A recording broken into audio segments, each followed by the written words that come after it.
Hey, shh. Calm down. The show is about to start. Reese on the radio. Turn it up. Turn it up low. Turn it up loud. It's like a dream come true. Turn on your radio. Reese is on the radio. Yo, let's get it. Due to the nature of this program, discretion does not exist. It's Reese on the radio. Right now on WTIC News Talk 1080.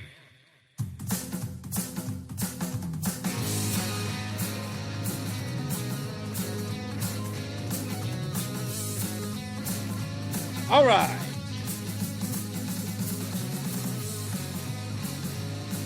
It's time to get to the show. I hope you guys are ready to get back to it, because I am. I've been waiting all weekend to get back here. Let me start by saying, all of you, if you've had a wonderful 4th of July holiday celebrating the birthday of the United States, God bless you. It was nice to hear a story. I think Roland you forwarded the story to me about New York City. Was that you? Yeah. Yeah, so New York City was safe. I can't believe it, but what the heck? Not one life taken ever in the history of the 4th of July. So with the story about Texas in Kerrville, which is, again, has gotten all the attention of everyone, as it should. And I think, rightly so, it's primarily because of the young, very young lost souls in all of this. And I want to first appreciate everyone who has kept the focus on those children in anyone's life who's been lost. We're looking at about 89 people. Other reports are saying 100. They do not believe that number is stopping. That is going to continue. We know that. That's where everyone sits today. How many more lives were lost? And if you are thinking about those families, about those young girls, about that camp, Mystic, just do that. But I'm going to have to go after a few people on both sides of the nonsense. I'll explain. There are people who are focusing on the wrong things, sadly. And they're the bad people as well as they are the good people. Two groups of people on opposite sides of this are both wrong. We'll get into that in a minute. If you're wondering, it's like, what do you mean, Reese? I'll explain. Because a lot of people fell for the okie doke. And I've said this before, and I'll say it again. I'll say it as many times as it needs to be said. Please pay attention to Reese on the radio. I am not the moral authority here. I'm just here to point out the obvious that always gets overlooked. That's my job. I'm not here to just do what every other talk show host does. Let's talk about the outrage, will ya? No, I'm not here for that silliness. I do a different kind of show. And you guys all know that. Many of you who've listened long enough, you know this show's different. And I appreciate that. I appreciate that you do. But if I'm going to pay attention to somebody who should know better, it's the governor of Connecticut, who is proven to be either an idiot or a follower or a mind-numb robot who was given the download and said, hey, dum-dum, say this. Because Lamont, I would believe, is smart enough to know that nothing in the One Big Beautiful Bill has taken any effect as of yet. So what inspired Dodo Bird to say the following, and you've got to hear it. If you haven't already, it must be pointed out, and he must be admonished for it. Governor Ned Lamont talking about the flood in Texas, pretending to be so concerned at the loss of life that he attributed it to FEMA and the one big beautiful bill. I don't know how he did it, but there it was. Here it is, right here. Let me get this right here. Let's play. Is that it there? Yes. That should be it. Do I not have him up here? Oh, that's my fault. And I again, I was prepared, and now I've got to look like I'm scrambling. That's okay. I'm always ready. Here we go. You know, on a personal note, thinking about the folks and the flooding in Texas, hearts and prayers go out to the family. Matt Brockman's reaching out to Greg Abbott's chief of staff, and just thinking about what we could have done. I mean, budgets make a difference. And I think this budget that Republicans passed, the Trump budget, was reckless and cynical and mean-spirited. And I just think a little bit, hey, Senator, I just think a little bit about, the flooding. And you think maybe if NOAA was fully staffed, maybe just a little better warning. I don't know. Or FEMA. Seems like a really bad time to be saying we're going to cut back on FEMA dramatically and what it means for these folks. Cutting back on FEMA. Governor, what's FEMA's job? Does FEMA prevent hurricanes, floods, tornadoes? No. It's a response to. So it's not like you don't know any better. What's FEMA cuts got to do with the aftermath of a flood where 89 souls are gone? Nothing. What did the one big beautiful bill have to do with the flood in Texas? Nothing. Now, again, I've got to make the assumption he's an idiot, or he was told by the rest of his cronies, keep making it about Trump. Make these dead bodies about Trump. Make this devastation about the one big beautiful bill. Confuse the other mind-numb idiots that had something to do with it. I expected from the other ne'er-do-wells, average walks of life, but not from the governor of a state. Never would I imagine it. It's unnecessary. It's uncalled for. It's not even reckless. It's inhumane. You sound like a radical knucklehead. And it's not like he doesn't know it. Everyone should be calling for Governor Ned Lamont to apologize. This feign, just thinking about the victims. I'm just thinking about the devastation. And then pivots. He knows that was wrong. I'm sure if that poor man has a conscience, he's got to know that those words are hollow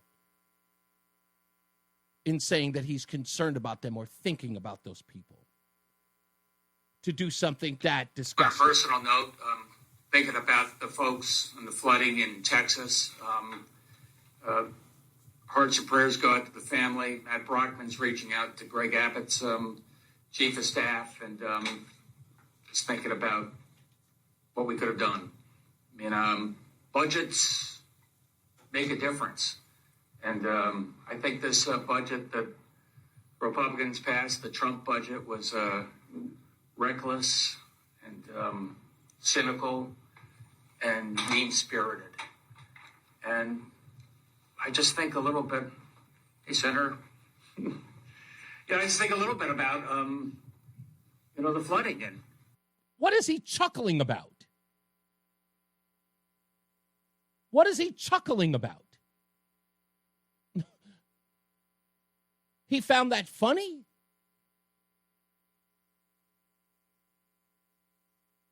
To go one step further, George Stephanopoulos, who was outraged after he was made to be a moron for slamming the President of the United States, he's still doing it, still trying to make claim about things that are untrue. Here again, George Stephanopoulos. Foolish, man, really foolish. That there were significant staffing shortfalls of the National Weather Service's offices in the region.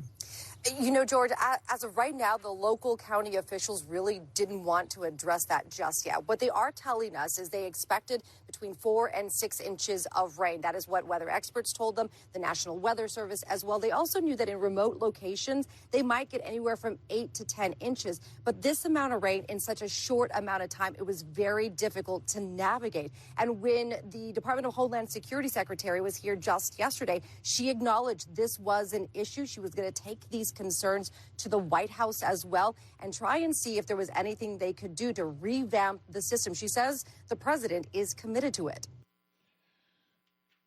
Now, what George Stephanopoulos said there about shortages at the Weather Service, Associated Press, the folks who were kicked out of the White House press briefings, remember them? For refusing to call the Gulf of America the Gulf of America? Headline. You can see it right there on my screen. Weather Service had extra staffers. They had 5. On any other day, it's just 2. Anyone want to take a weird guess as to why they had 5? Because they had been reporting on the weather system coming in as early as 5 in the evening on Thursday, sending out warnings. From the AP, the National Weather Service office in New Braunfels, which delivers forecasts for Austin, San Antonio, and the surrounding areas, had extra staff on duty during the storms. So, by the way, if you're in my chat room saying that there were cuts to the Weather Service, please delete them now. You look ridiculous. You should have looked this up. By the way, the AP's article on this puts it at the last paragraph, so you don't notice it. But again, because we do our homework here at Reese on the Radio, we don't get caught up in that silliness. Every news organization is reporting that there weren't staffers in New Braunfels. They were. There were. 5. Where the office typically have 2 forecasters on duty during clear weather, they had up to 5 on staff. Quote, there were extra people in there that night. Extra people. So this narrative that they were understaffed is bogus. They know this region well. By the way, my wife and I drove through it on Friday night. We drove through it on of the 4th of July. Drove right through it. We're going to be showing the pictures in a little bit, so if you'd like to see our pictures, go to ReeseOnTheRadio.com in the next hour. I'll be showing them here live on the air.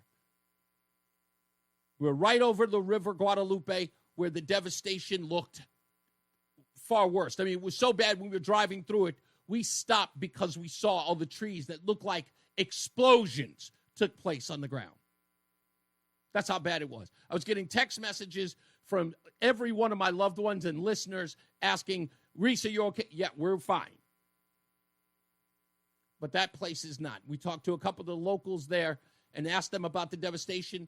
And you know what? It's always interesting when you talk to the people on the ground because they have such a an almost cavalier approach to the weather conditions in that area. They've lived there. We talked to a couple who have lived there for 30 years, and they said, this is just how it is here.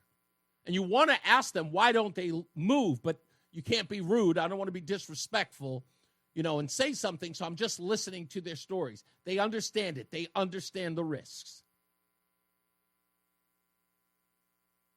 So when you hear somebody on the outside, like Ned Lamont, making these claims, you can't help but say, how out of touch are you, dude? It's not a political football. It doesn't have to be. But I get it. When you're desperate, you do desperate things. Trying to give them an out, but it's still reprehensible. And Ned Lamont should have known better. Now, to the young lady, Sade Perkins and Christina Probst. I'm going to talk about that in a little bit. But first, I'm going to have to tell people who are angry about this, stop. There is nothing for you to be angry about. You got duped. You got duped, and you were taken away from the focus.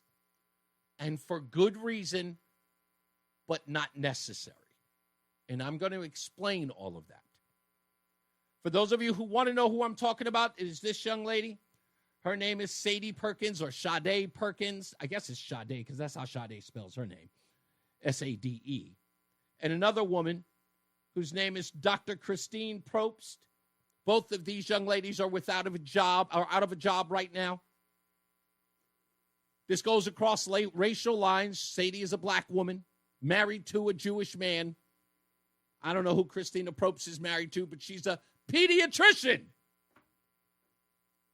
27 babies died. This pediatrician made what can only be described as the most horrendous comments an idiot could make. But we'll talk about both of their comments, both of their social media posts in a little bit. But more so, I want to talk about you and your reaction to it. I'm not going to sit here and tell liberals they need to admonish these people or disavow them. It's not on them. You need to understand what happened to you when you heard about these things, when you heard about these social media posts and these comments made by Sade and Christina. These people are, I don't know, what's the best way to put it? They're troubled, but you don't have to be. I know I'm probably going to get canceled for this, but Camp Mystic is a whites-only girls' Christian camp. We'll talk about that and your reaction to it when we return. So go nowhere. We got bills to pay, but we'll be back. It's Reese on the radio on WTIC NewsTalk 1080. Hey, I'm not one to brag, but it's our birthday, 100 years. I'm sure you've heard, and I'm sure the present that you have for us is incredible, right? Yes, it is. Same thing you got last year, this year in blue. It's Reese on the radio on WTIC NewsTalk 1080. I used to tell all my ex-wives. Let's get back to this thing on Texas, because we've got a lot of local stuff to get into. We have a guest today that I know some people were surprised that I was bringing, but I told you it was going to happen. Reverend Jacob Dell, I apologize. The First Congregational Church of Woodbury is going to be on the program today at 4 o'clock. We're going to talk to him about the Project Veritas piece. Reverend Jacob Dell is the only person of the cloth who's talking and speaking out about the Metropolitan Community Church of Hartford. We'll talk to him about that, and he has a lot to say about what happened at that church. Also, we need to talk about the FBI's conclusion on the Jeffrey Epstein client list. We got that, and we're not done with Diquat. So we've got to talk about that as well. So, and we'll get into all of that in due course. In fact, it'll come up in the next hour. So if you've got something to say about that, please just reserve your phone calls, but Give us a call at 860-522-WTIC, 860-522-9842.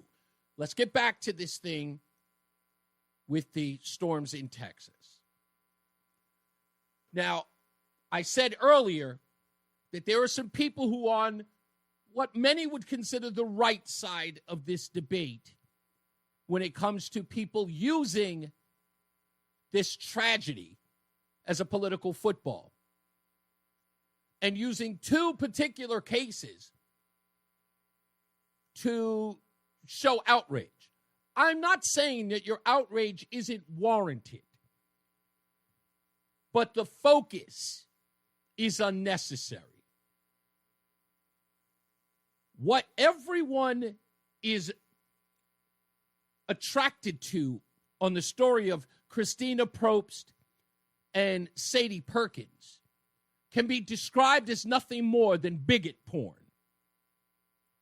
That's all it is.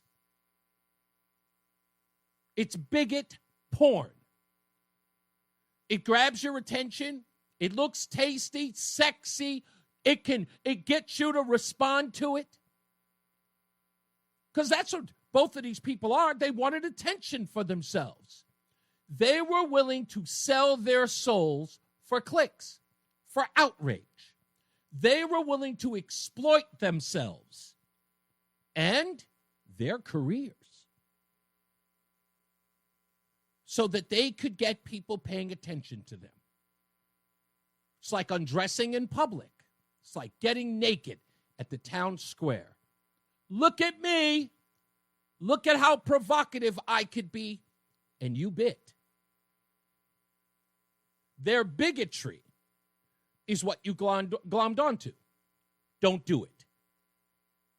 Giving them that attention is unnecessary. But we are here. And let me tell you why it's ridiculous. Let's start with Sade Perkins. Sade Perkins, in her video, which you all heard, said something I immediately caught after I watched the second video. By the way, there are more. You probably heard this one.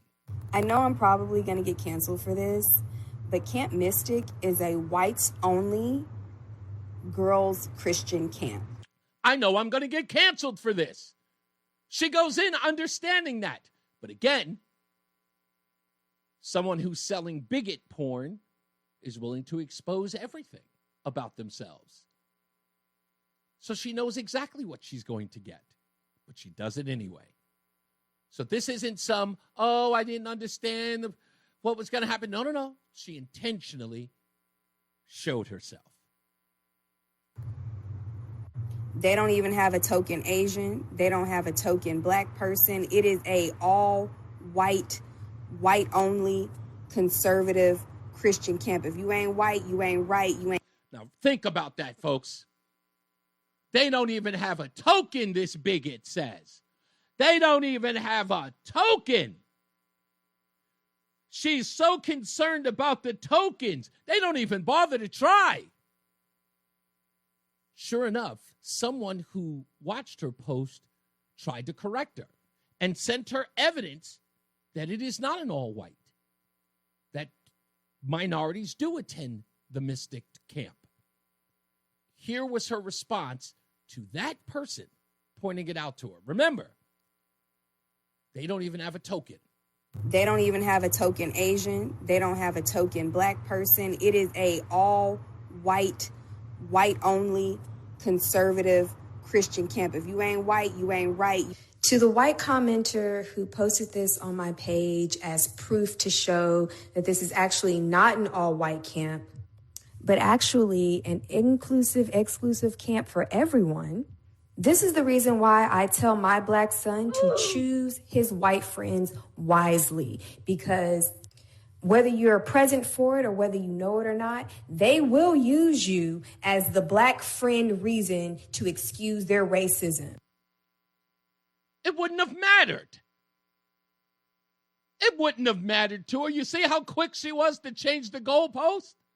Man, they don't even have a token. Hey, there's a token.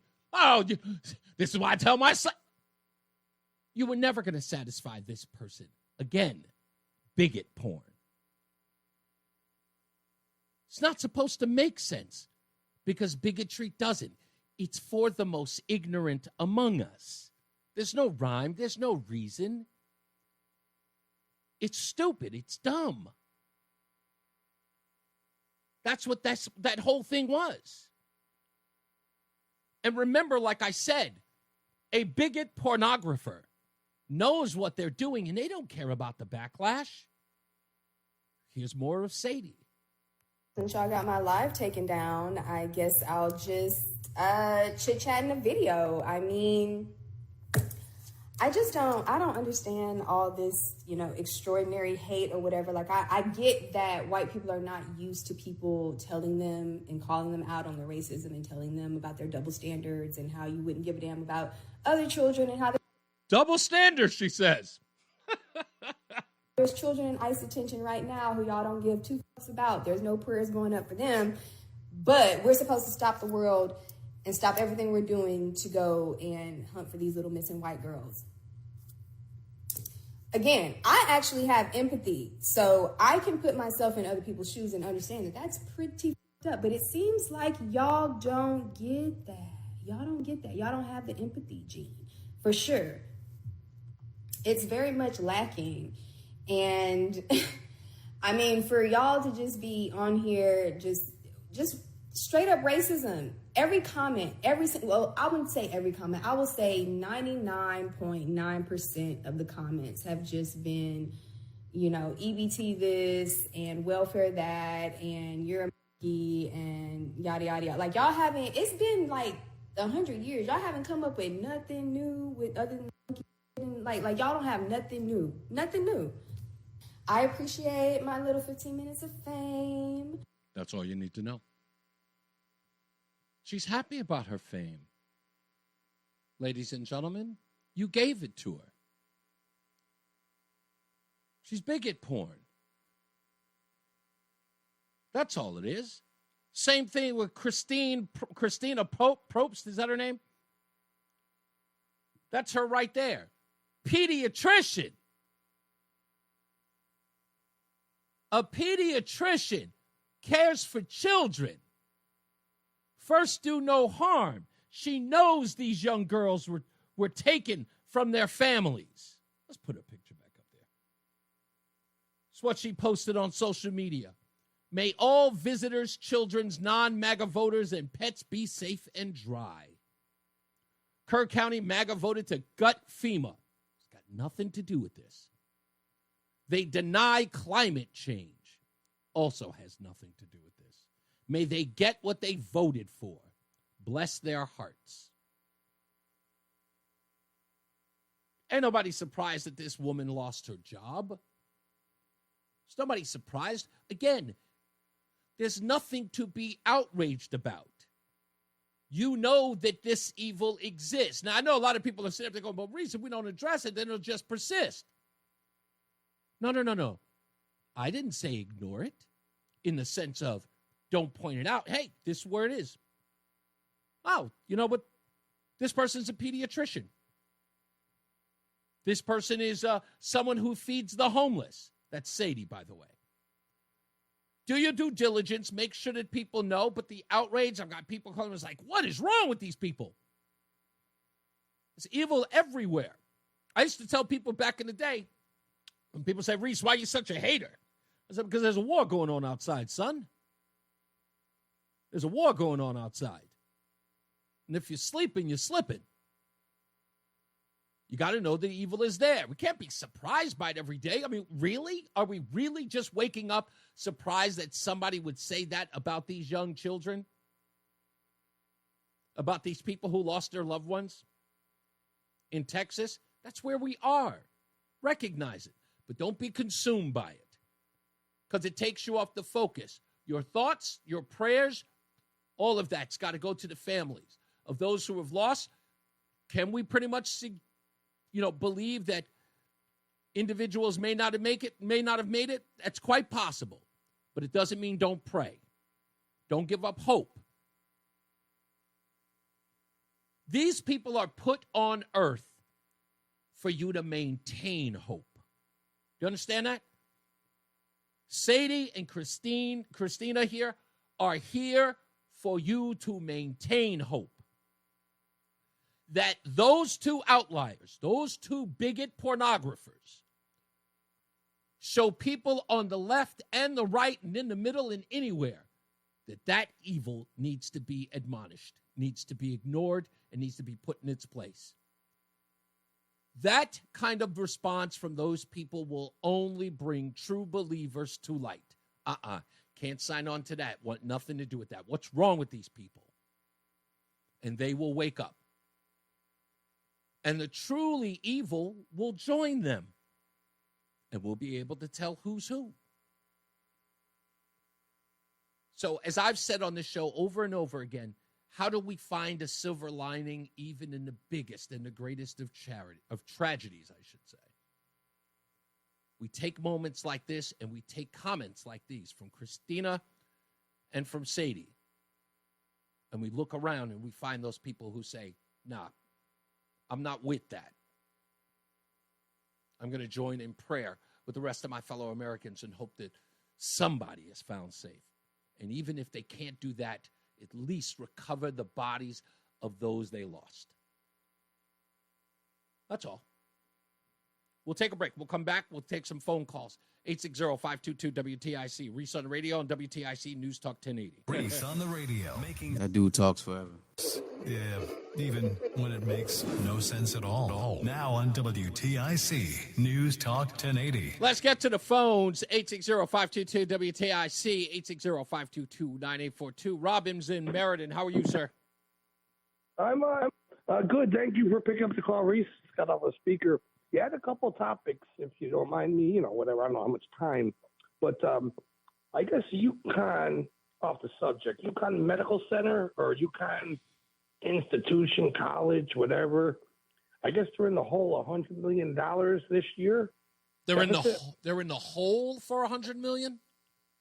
Yeah, according to, I believe it was the New Haven Register about a week ago. Okay. So, but I got the solution. Okay. The solution is I asked AI, automated intelligence, and they came back a result, and it was pretty impressive. And they say the solution to reduce job cuts for UConn personnel is to increase the CEO's salary in the top 10% of the administration brass. So if they raise their salaries, that will reduce the deficit next year. That doesn't make any sense.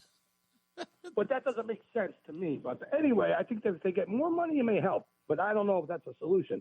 But okay. And the Epstein, go back to the you mentioned about. Yeah, I'm going to talk about that in a minute.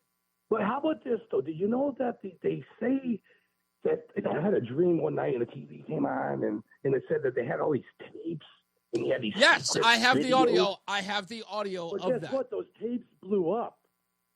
No, actually, no. There's something. There's something to that, Rob. I got to get to the other stuff, man. Forgive me. Let me get to Everett in East Hartford. Hello, Everett. Hey, how you doing today? What's up, sir? Hey, those people, those women, those racist women. All they could feel was or think was who was their mentors? Who raised these people? I mean, because they just got to be the most horrible people in the world. Those are the values they instilled upon their children, or their grandchildren, however it worked out, because that's so cold and heartless. Well, I think I can't speak for these Christina Propes. I can't speak for her because thankfully she was smart enough not to put a video out. This Sadie Perkins young lady clearly can't stop living off the attention that she's gotten. And if you listen to her explanation seems clear, and that is, how can I make this tragedy about myself? And that's what all of this is about in most of these cases. If you really think about it, what is the Make America Great Again opposition about? It's about themselves. It's about focus on me and my opinion and why I'm going to tell you that it's not great. And when you don't have a position or a platform, or if anyone really cares about what you say or think, you have to make yourself relevant. And that's what this woman, Sadie Perkins, is all about, is when she starts it off by saying, I know I'm going to get canceled, she knows that there's a group of people out there who are going to immediately respond because they know what she said is wrong. So I'm going to say the most outrageous stuff and get the reaction that I want. And that's what she did. Some people are addicted, Everett, to negative energy. And the only reason why I say that is my wife would tell me, she said, if you smelt it, you dealt it. And that's what when I used to do radio as a young person, I used to say some of the most vile things, and I'm not talking about like suggestive, but I would say things because I knew the reaction it would get. But I was a shock jock then. I knew what that was about. So that's all she's doing. Everett? Yeah. Oh, okay. Yeah, that's all she's doing is, in essence, being again, this was nothing more than bigot porn. She knew exactly the reaction she was going to get. She did not expect people to come out and go, yeah, Sadie, you tell him. She got what she wanted. And she was prepared for it. No, it's just, I know there's people out there like that. It's just. Oh, yeah, I know. Really sad. It is. I know it is. And again, like I said, what did he do on the other side? It just reinforced other people's faith in goodness when you see somebody that evil. It doesn't invite more people on board. People reject it, as they should. So, if anything, there's a good side to it. So, thank you, Everett. Let's go to Frankie. Vinny Boom Butts. What's going on, buddy? You know, when I was a kid, you said it, and I'll say it again. I grew up in those black neighborhoods. I never heard black women talking like that 50, 60 years ago. Unheard of. Heard of. They didn't care about who you were, the race. And I criticized white and black women. And that other fool from Texas, I didn't hear that kind of talk from those women. I spent a lot of time with them. I had no choice. We were poor. I have no regrets growing up there. They would never talk like that. It's, I don't know what's happened to the women in this country. But no. You have to listen to, I didn't play all of what Sadie said because, again, that's just gratuitous. But if you listen to most of her commentary, which I'll post it on Facebook so people can watch it. The things that she's talking about in this 4-minute video has everything to do with her anger for white people getting attention and her not. And she tries to go so far as to say, like, she's, again, noble, right? Because what's she paying attention to? She's calling the immigration and customs enforcement. She's calling them the Gestapo. She refers to people being put in concentration camps in her video. So she's clearly trying to come off as, I have compassion you guys couldn't recognize, because the only compassion that cannot be tolerated is for these poor white girls who got swept away. And she thinks that there are people in her camp who are going, yeah, right on. But nobody feels that way about children passing. These young black women are not the same 50, 60 years ago, especially if they go to college. Their minds get poisoned. Yes. It's a different woman. It's a different time. Listen, again, they were not those, you know that. Crazy part is Sadie's husband is a minister in a non-denominational church. Who groomed him? And hold on, it gets worse. He's Jewish, Frank. He's Jewish. So according to her ideology, she's married to the white man. Yeah.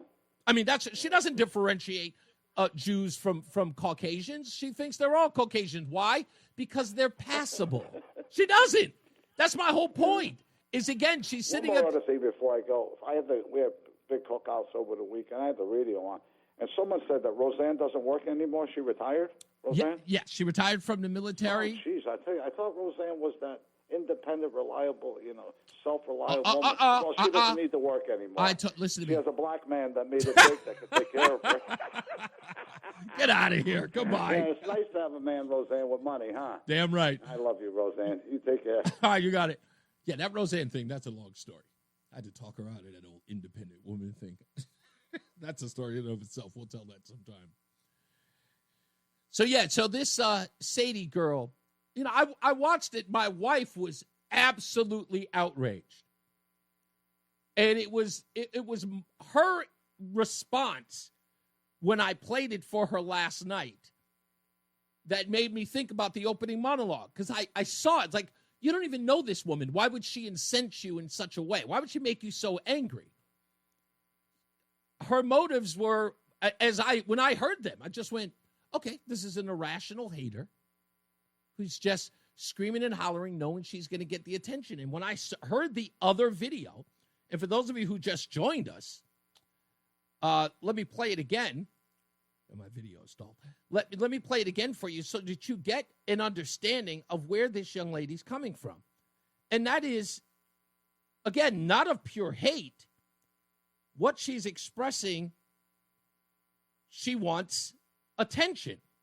Since y'all got my live taken down, I guess I'll just chit-chat in a video. I mean, I don't understand all this, extraordinary hate or whatever. Like, I get that white people are not used to people telling them and calling them out on their racism and telling them about their double standards and how you wouldn't give a damn about other children and how there's children in ICE detention right now who y'all don't give two fucks about. There's no prayers going up for them. But we're supposed to stop the world and stop everything we're doing to go and hunt for these little missing white girls. She doesn't care. I mean, why should you? I mean, she's now infamous for what reason? Because she found a way to get attention from, I don't know, the news media. Everybody, look, she was fired immediately. People ran for the hills. They didn't even want to be associated with her. She's a pariah. She's going to have to stay in the house, and she's going to post online. That's all she's going to do. She's going to feel like some sort of celebrity. That's what all that's about. Look at me. Look at me. She'll find something else even more vile to say to get more attention. And it's easy. It's low-hanging fruit for people like her. Make it about herself. That's easy.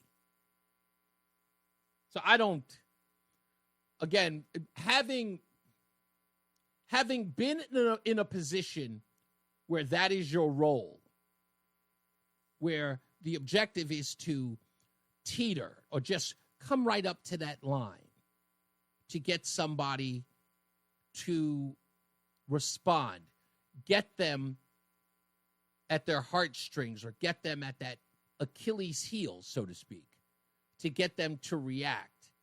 I've done that for years, especially when you know that there are emotional people out there who knee-jerk, they hear something outrageous and they're just immediately outraged.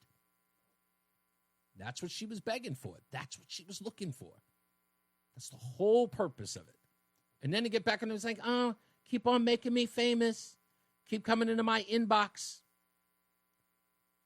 I like my 15 minutes of fame. A lot of people are online always saying, it's like, she did it for more followers, or she did it so more people would follow her stuff. Now there are people who are following her just to hear what other outrageous things she'll say. Go figure. She'll go too far. She even somebody posted her address. For what? For what? Why dox her? And that whole thing is like putting her on this pedestal that means like she needs to get some form of retribution for her behavior.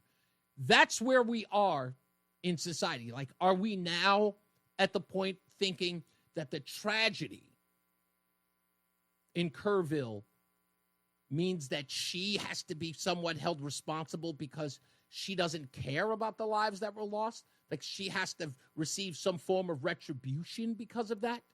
Because she doesn't care? It's not your job to have Sade care. It's nobody's job. She doesn't care. She goes online. She expresses her hatred for white folks. So what? So what? What do you care? She was a nobody the day before yesterday. An absolute nobody. And the only thing that pumps air into her lungs is the reaction. These people eventually go into hiding. Think about all the names that went into hiding after the fact. that you'll never hear from again. Anybody remember the video of that guy who showed up at Chick-fil-A? This is going to be, I'm taking you back on this one. Those of you who follow the news, you'll remember this one. There was a guy who drove up to the Chick-fil-A drive-thru when there was supposed to be a protest about the CEO who said he believes in traditional marriage, but will serve anyone no matter what your stripe, no matter what your political belief is. But he believes in the Holy Bible, and his faith says that men and women are, that's the only acknowledgement he'll have for marriage. He doesn't believe in gay marriage. And the gay community, LGBTQ and GLAAD and all that, we're going to stage a protest. But sure enough, the fans of Chick-fil-A were around the corner. And this one guy, who was that COO of a company, I believe, drove up to the drive-thru and filmed himself berating a young lady behind the counter who was trying to plead with him. No, sir, we don't discriminate here. We really want you to have. She was the nicest could be. Her training did her well. She was nice as she could possibly be. And he was up there berating her. You know, you guys should just stop hating. You guys should just stop hating. You guys are bigots. And he's like, no, sir, we're not. We just really want to give you the best service possible. And the young lady's almost pleading. She doesn't even respond. She just goes on with her training and tries to treat that customer with the utmost respect while he's ridiculing her. And then that moron posts the video so he can brag amongst his peers. See, I showed them. And in less than 24 hours, he was gone, fired. You ever seen that guy again? Go look him up. Find out where he is. Go find his social media page. See if he's out there stirring it up again. You think about Sade, you think about Christina Probst, you think about these people. Remember Annie Dufresne, whatever her name was? You think about these people. What are they doing? Destroying their own lives for hatred. Their hatred is all coming back to bite them on the bum immediately after. That's what all of that is about. That's what happens every time. You don't need to show any outrage. You don't need to inundate yourself with their nonsense. This always ends up coming back on them. Always. And they are willing to sacrifice their careers. They're willing to sacrifice themselves on the altar of whatever ideology they see. The fact that you would find a way to diminish families who are searching for their daughters so that you can gain clicks and not think that that was going to come back and bite you. What was that for? And all of that attention is short-lived. It's a flash in the pan. Today it's a story. Tomorrow we will have moved on. So just recognize that. I mean, just think we have history as our guide here. Every time somebody does something like this, they are finished and they end up going into hiding. They end up under the rock they crawled from under. Always. It never lasts. They have to go. And that should give you faith. It should give you faith in our society. Faith in who we are. That goodness triumphs over evil. Or just not even evil. I don't even think this young lady is evil. I think she's just a hater. And I think she's jealous and bitter and sad. I mean, her husband is a religious leader. Maybe something will happen in her life where she'll come back and go, ooh, did I bring that on myself? Is that karma? Is that God speaking to me in some way? Hopefully she just finds it on her own. We don't wish any tragedies on people here. We don't do that. But sometimes some of those events, I should say, those are the ones that, get people in the right mind, in the right state of mind and go, oh. Because you know what's going to happen, right? if indeed anything ever tragic were to happen to her, you know what the people are going to say. They're going to come out and be just as vile to her as she was to the families of these lost souls. And people shouldn't. What they should do is show her the grace that she wasn't willing to give those kids. That's what they should do. I know some other people are just saying, no, we need to stop playing nice with these folks. I don't think it's about playing nice. It's about being who we are. Because, I've had this debate before. I'm going to say this again before we go to break. When people start talking about them changing their behavior because of yours, that means they are not being authentic. If you are authentically a good person, you're going to behave in that way no matter what people do. But if you have to change your behavior to meet someone else's bad behavior, there's nothing real about it. That's not who you are. Be who you are. People say, meet outrage with outrage. How? If you're not an outraged person, if you're not an angry person, if you're not an evil person, if you're not mean-spirited, why pretend? For what? Where do you grow here? It's like somebody not in the revenge business pretending to be in the revenge business. For what? To me, that just means you were never this person who was peaceful, who was kind, who was good. It was nothing. It was all fake. That you were truly just holding back until you had the opportunity to be the vile piece of garbage that these people are. Be who you are. Never let anybody reduce you to something else. Never.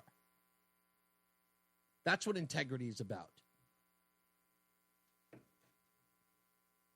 Trust me, that's coming from somebody who liked revenge. Until one day I had to realize, who am I? We'll get to more, plus your phone calls. We got plenty of stuff to get into today, plus some local stuff, so stand by. Go nowhere. It's Reese on the radio on WTIC News Talk 1080. Former morning news anchor Angela Dias. Happy birthday, WTIC News Talk 1080. We're back. It's nice to hear all these voices wishing us a happy birthday. It's Reese on the radio on WTIC News Talk 1080. And let's get to some headlines.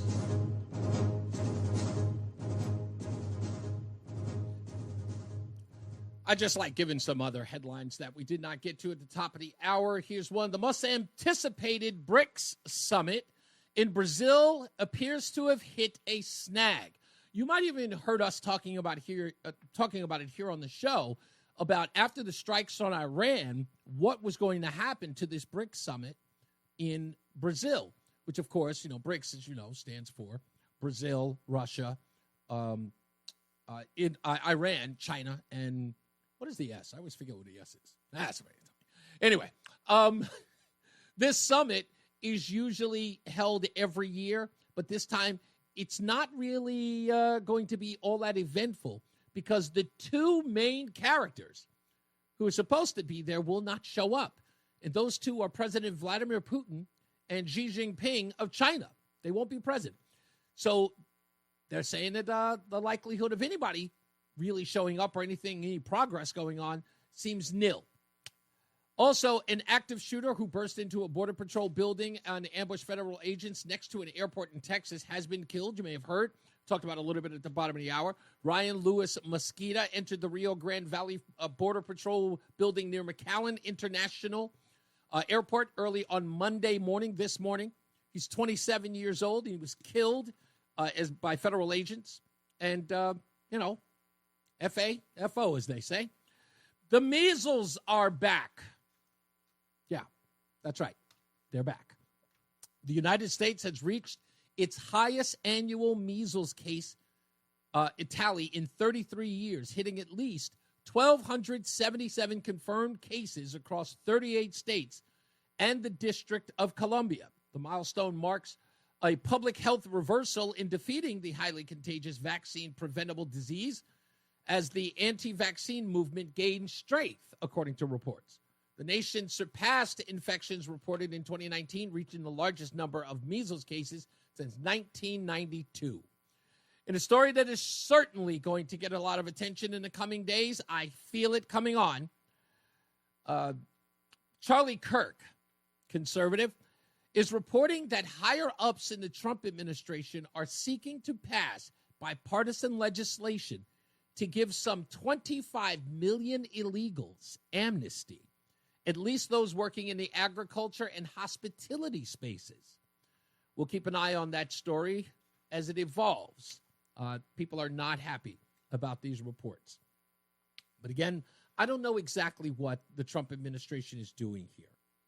Let me say this, because I don't know why, but it's one of those things where sometimes people get ahead of themselves and start reporting stuff that they heard, and everybody starts screaming outrage, and then it always turns out to be a little twist in all of it, right? It's always a little bit of lime, a little bit of lemon.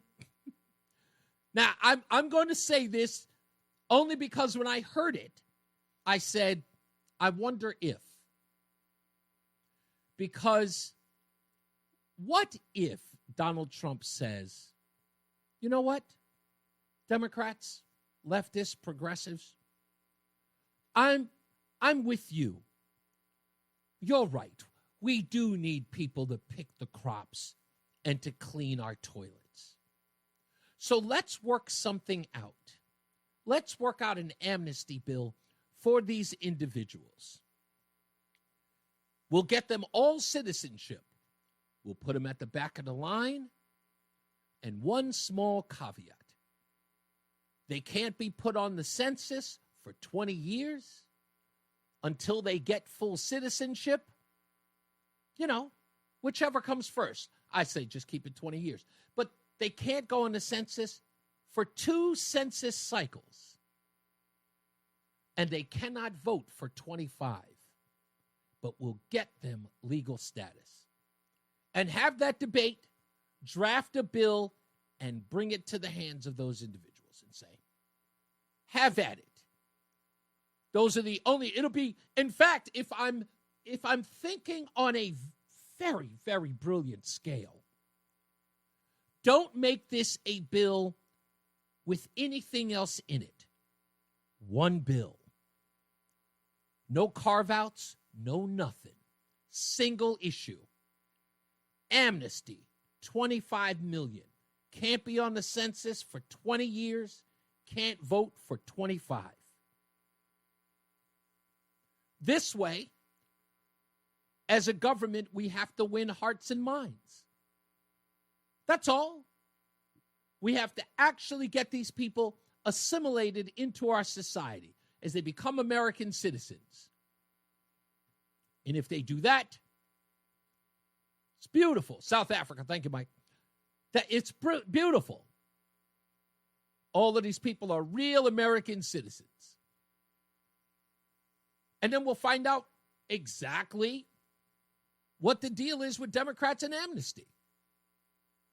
I know last time, I think it was 2018, 2017, Donald Trump was talking about doing a deal with DACA. Nancy Pelosi didn't want to give him the win. Said, nope, not going to give it to him. Well, Nancy Pelosi isn't there now. Now it's Hakeem Jeffries. If they really care about him, standalone bill. Here's what I want you guys to do. We'll sign this into law. We'll give you as many Republican votes as you need. What do you need, 20? You need 30? Everybody gets to be a citizen. Was it not? Well, yeah, you're right. Wait a minute. Is it the I for Iran, India? Okay, I don't get it. Whatever. But yeah, why not? Why not just have a standalone bill that just has those caveats in it? Now, I remember Rush used to talk about that, saying they couldn't vote for 25 years. But he didn't add the census thing. Because the census thing is important as well. If they're in the census, they have, representatives based upon that. I'd say take that out as well. And you truly find out whether or not these folks care. And then make them debate that on the floor.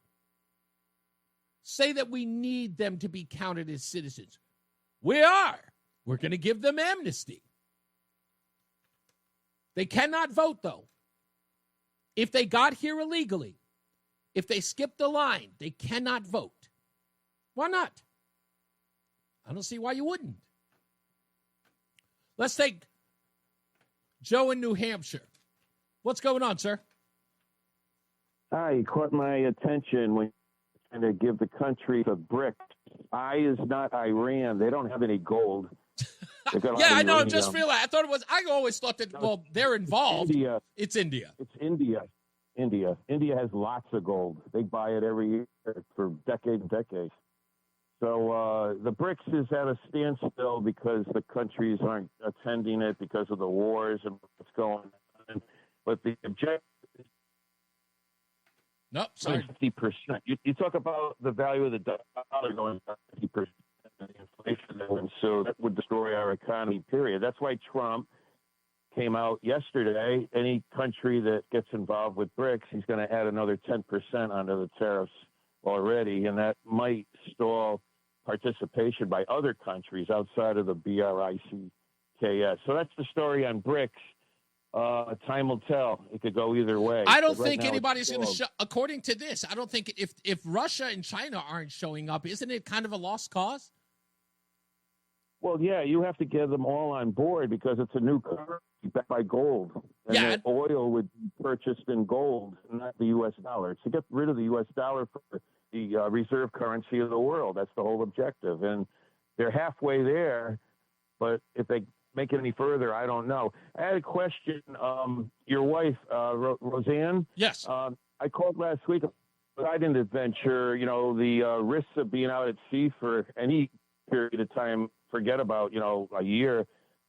Did you get her to watch the Poseidon adventure? Because she might change her mind on it. I did not get her to watch it, but we are going to watch it this weekend. We've got plans to watch that and a couple of other disaster films as well. You want to watch that before you say you want to live anywhere. I mean, at some point, 5 or higher earthquake can happen anywhere. It happens now and then. Exactly. One last thing. I want to get you ahead of the curve, a heads up. Have you ever heard Dr. Jerome Corsi? Yes, of course. course. He was under fire before. Yeah. He was on Coast to Coast last week. Came out with big revelation. You might want to get him on as a guest because he was put on a commission by Trump shortly after he took office to get to the bottom of the 2020 election irregularities, and they have been uncovering countless incidents of corruption. Of course, those driver's licenses from China. Yeah. They're putting it all together, and there's going to be a big revelation come September, and they're going to announce that we're going to be for federal elections. We're going to be going back to paper ballots. And I hope you're right. I heard that story too. I hope you're right. Thanks, Joe. Let's go to Bob in Middlefield. Hello, sir. Hey, how's it going? Pretty good. Listen, Reese, I have some hot news, whether you know this or not. There's an article by Carl Higbee at Newsmax about weather manipulation. Okay. And they found out that the research was found that Democrats are going to begin to be spraying our lakes and rivers in Connecticut with the toxic chemical Diquat. Yeah, where you been, Bob? That's been the focal part of our story of our show since Tuesday. Right. They've already sprayed Chester Creek, Hamburg Cove, Selden Creek, Salmon River, Deep River, Lake Pocatipog, and that was all today. Yeah, no, Bob, we're well aware of it. We're on it. In fact, I have a new update from Senator Stephen Harding in a letter he sent to Deep. I'm going to actually start talking about that in a little bit. Yeah, the other guys on the list of names is Keith Hannon. He literally, this is his project. Mm-hmm. Robert Kalashevsky, he signed the permit. He's Deputy Commissioner of Deep in Connecticut. Brian P. Thompson, Director, Land Water Resources Division Deep, and he's out of, I think, New Britain. Colonel Justin Pavis greenlit the whole thing. Yep, we're well aware of it. I'm telling you, we've been on it all last week. In fact, we talked about it on Friday, and I've got several guests that are coming on the show to talk about it. We just had Senator Harding on last Thursday. So yeah, we're on it. We're on top of it. I know. The thing about it is that we're just a testing ground right now. Connecticut's the first state. Actually, no, there are several others. But trust me, like I told you, Massachusetts is on that list, and so is New York. We're on top of it, I promise. I know some people don't listen every day. It's okay. It's all right. I got more details. Yes. It's like, how many times are going to repeat it? All right, when we come back, don't forget at 4 o'clock, we're going to be talking to Reverend Jacob Dell. We're going to talk to him about this scandal at the Metropolitan Community Church of Hartford in the Project Veritas piece. He's got some very interesting take on this, where something illegal definitely took place at the Metropolitan Church. And we'll break that down with him at 4 o'clock. Plus your phone calls and much, much more. We'll also keep talking about this Diquat thing. I've got new details on that as well. Stick around. We'll be back. It's Reese on the Radio on WTIC News Talk 1080. It's Reese on the Radio. Ask your doctor if common sense is right for you. Right for you. On News Talk 1080, WTIC. Yes, I know now. I apologize. I was speaking too fast. My brain moving slower than my mouth. Yes, India, not Iran. I have no idea. I was talking about Iran in my head. And, of course, I said it wrong, but thank you. I appreciate it. The S is the one I really couldn't remember. And, of course, that being South Africa. Why I did not remember that, I have no idea. But thank you. I appreciate it. Everybody sending me. I was like, I think the I is for India, Reese. Thank you. I apologize. I'm known to misspeak. I can make a mistake. It's all right. I don't get flustered by it. It's a mistake. It makes you look ignorant, though. So, I got to apologize. I got to apologize. We got plenty of news and plenty of views to get to. Pastor Jacob Dell is already on the line. He is raring to go.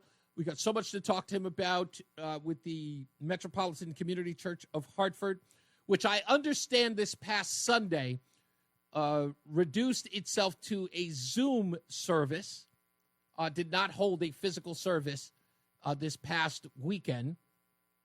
I don't want to take any responsibility for that, but I found that odd. And, there were no weather conditions, but maybe because it was the holiday weekend, there was a likelihood that parishioners would not be coming because they were off celebrating or something like that. I don't know. They won't return my phone calls, as you'd expect. But Pastor Jacob Dell did, and I'll talk to him about what happened at this church and why he is one of the only people speaking up about what took place. And I think he's got a great argument for not just the fact that something illegal took place, and that's outside this whole thing about the chest binder. We know that they're not supposed to give those things to anyone under the age of 18, which they did. They are on video making arrangements to give this to a 12-year-old, or what they believe is a 12-year-old.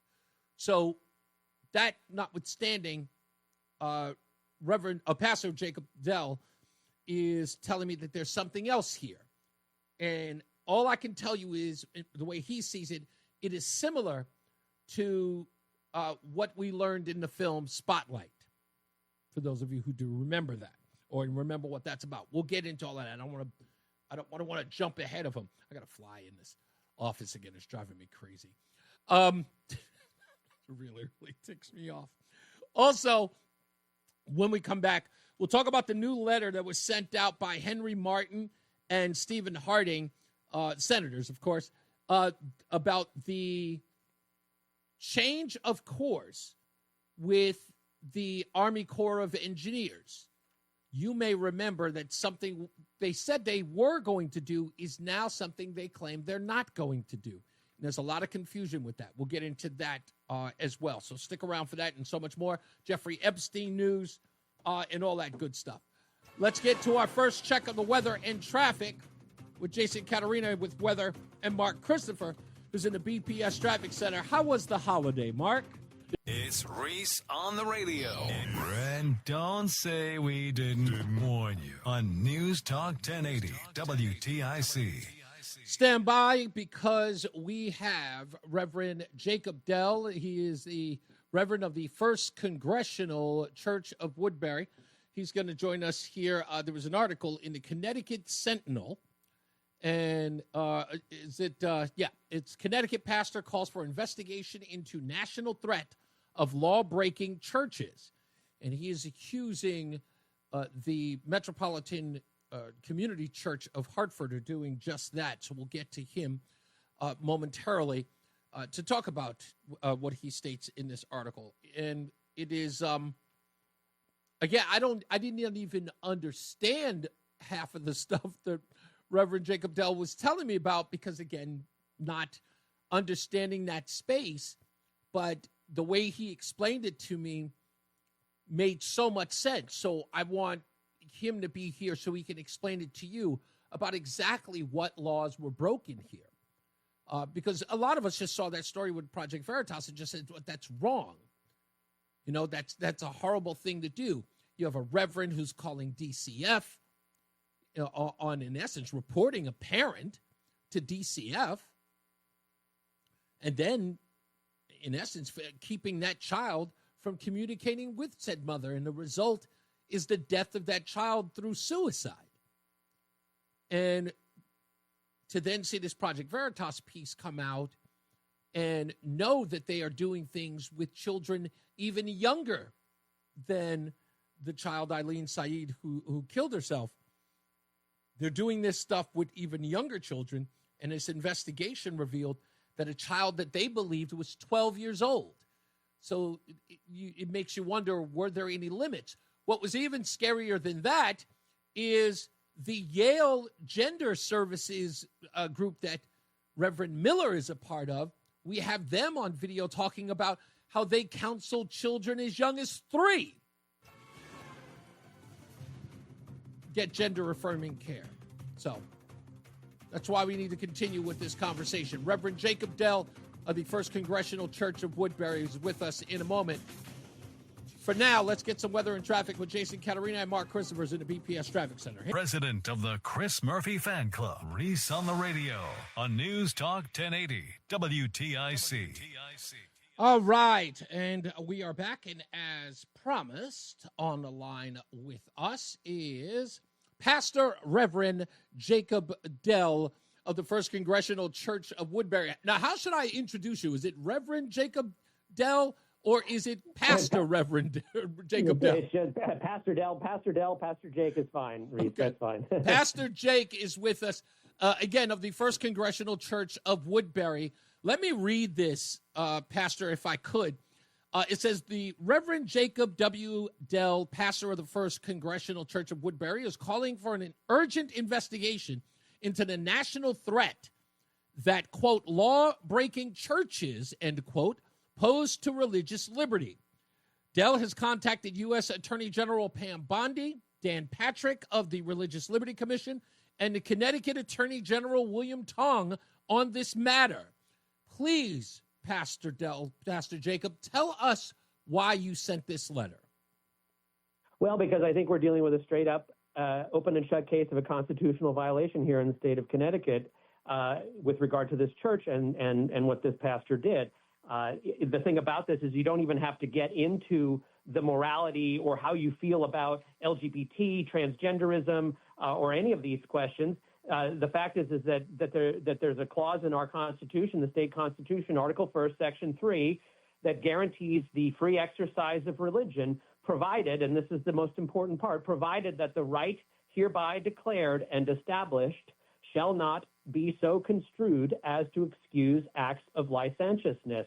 Now, licentiousness is defined as lacking legal or moral restraints and as a marked disregard for strict rules of correctness.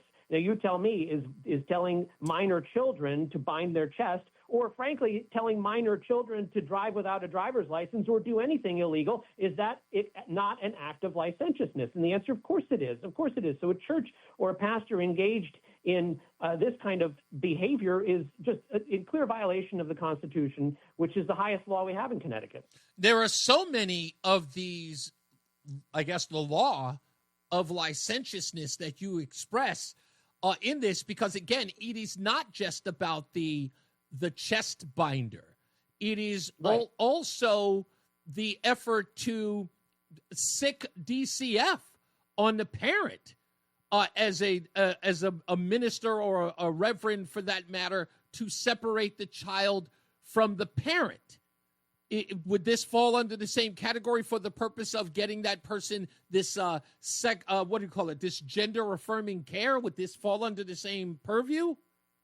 Well, certainly, I think there's questions of codes of professional conduct there. I mean, clergy are mandatory reporters here. And of course, if there's a situation where a child is in danger, yes, you call the authorities on that. But to do it in such a way as to, further a licentious act, is what I think we're dealing with here, so that the child can be transitioned against the law and against the parents' wishes. That's an abuse of that professional conduct.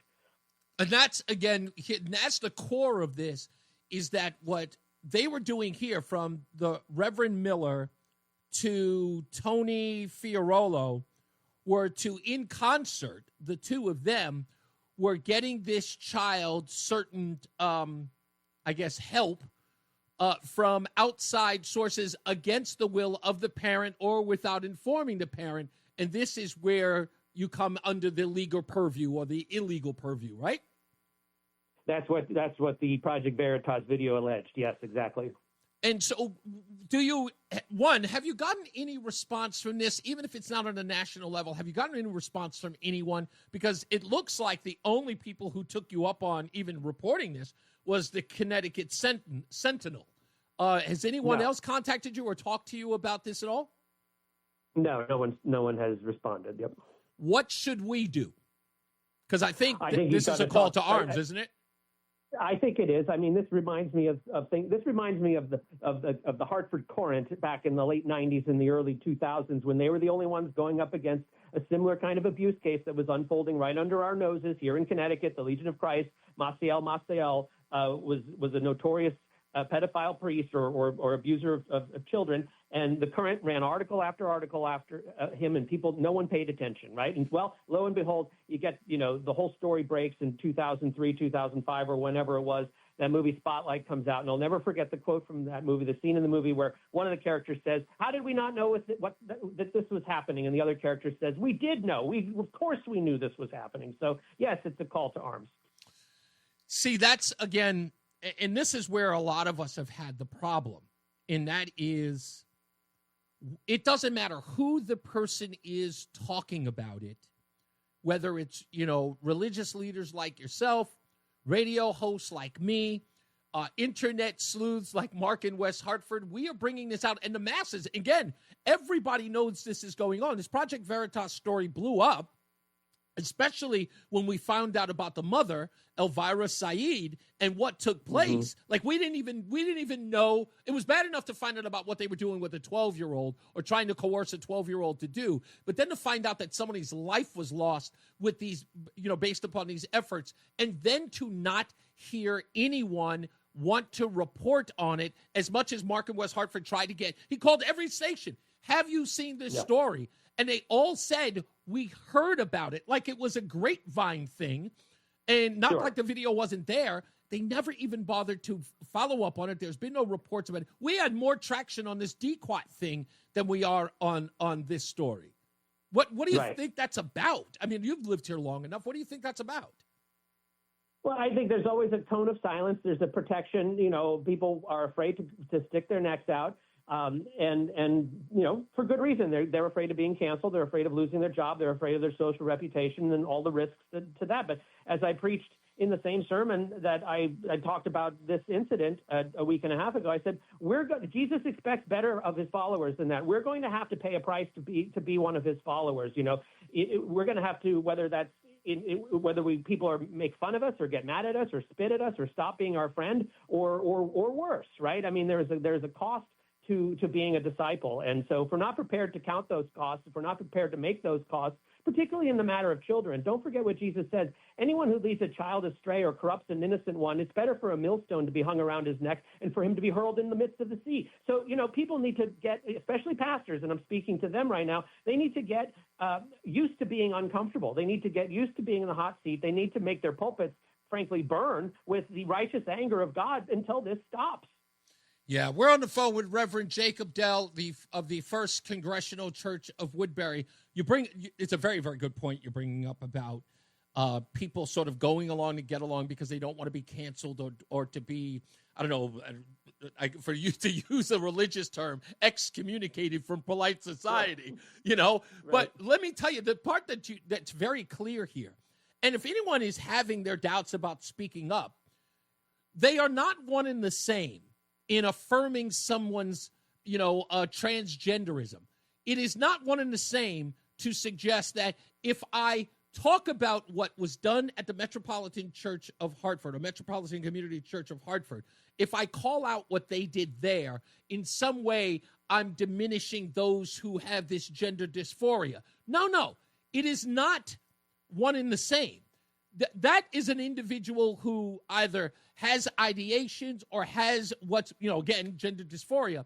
What these individuals are doing, and in their actions when they got caught is a clear example, is what they're doing is nefarious. Because, again, if they were on the right side of this issue, or if everything they were doing was on the up and up, you wouldn't see the reaction, Reverend Jacob. You wouldn't see them scrubbing telephone numbers or scrubbing websites or going into hiding. They know this is wrong. That's right.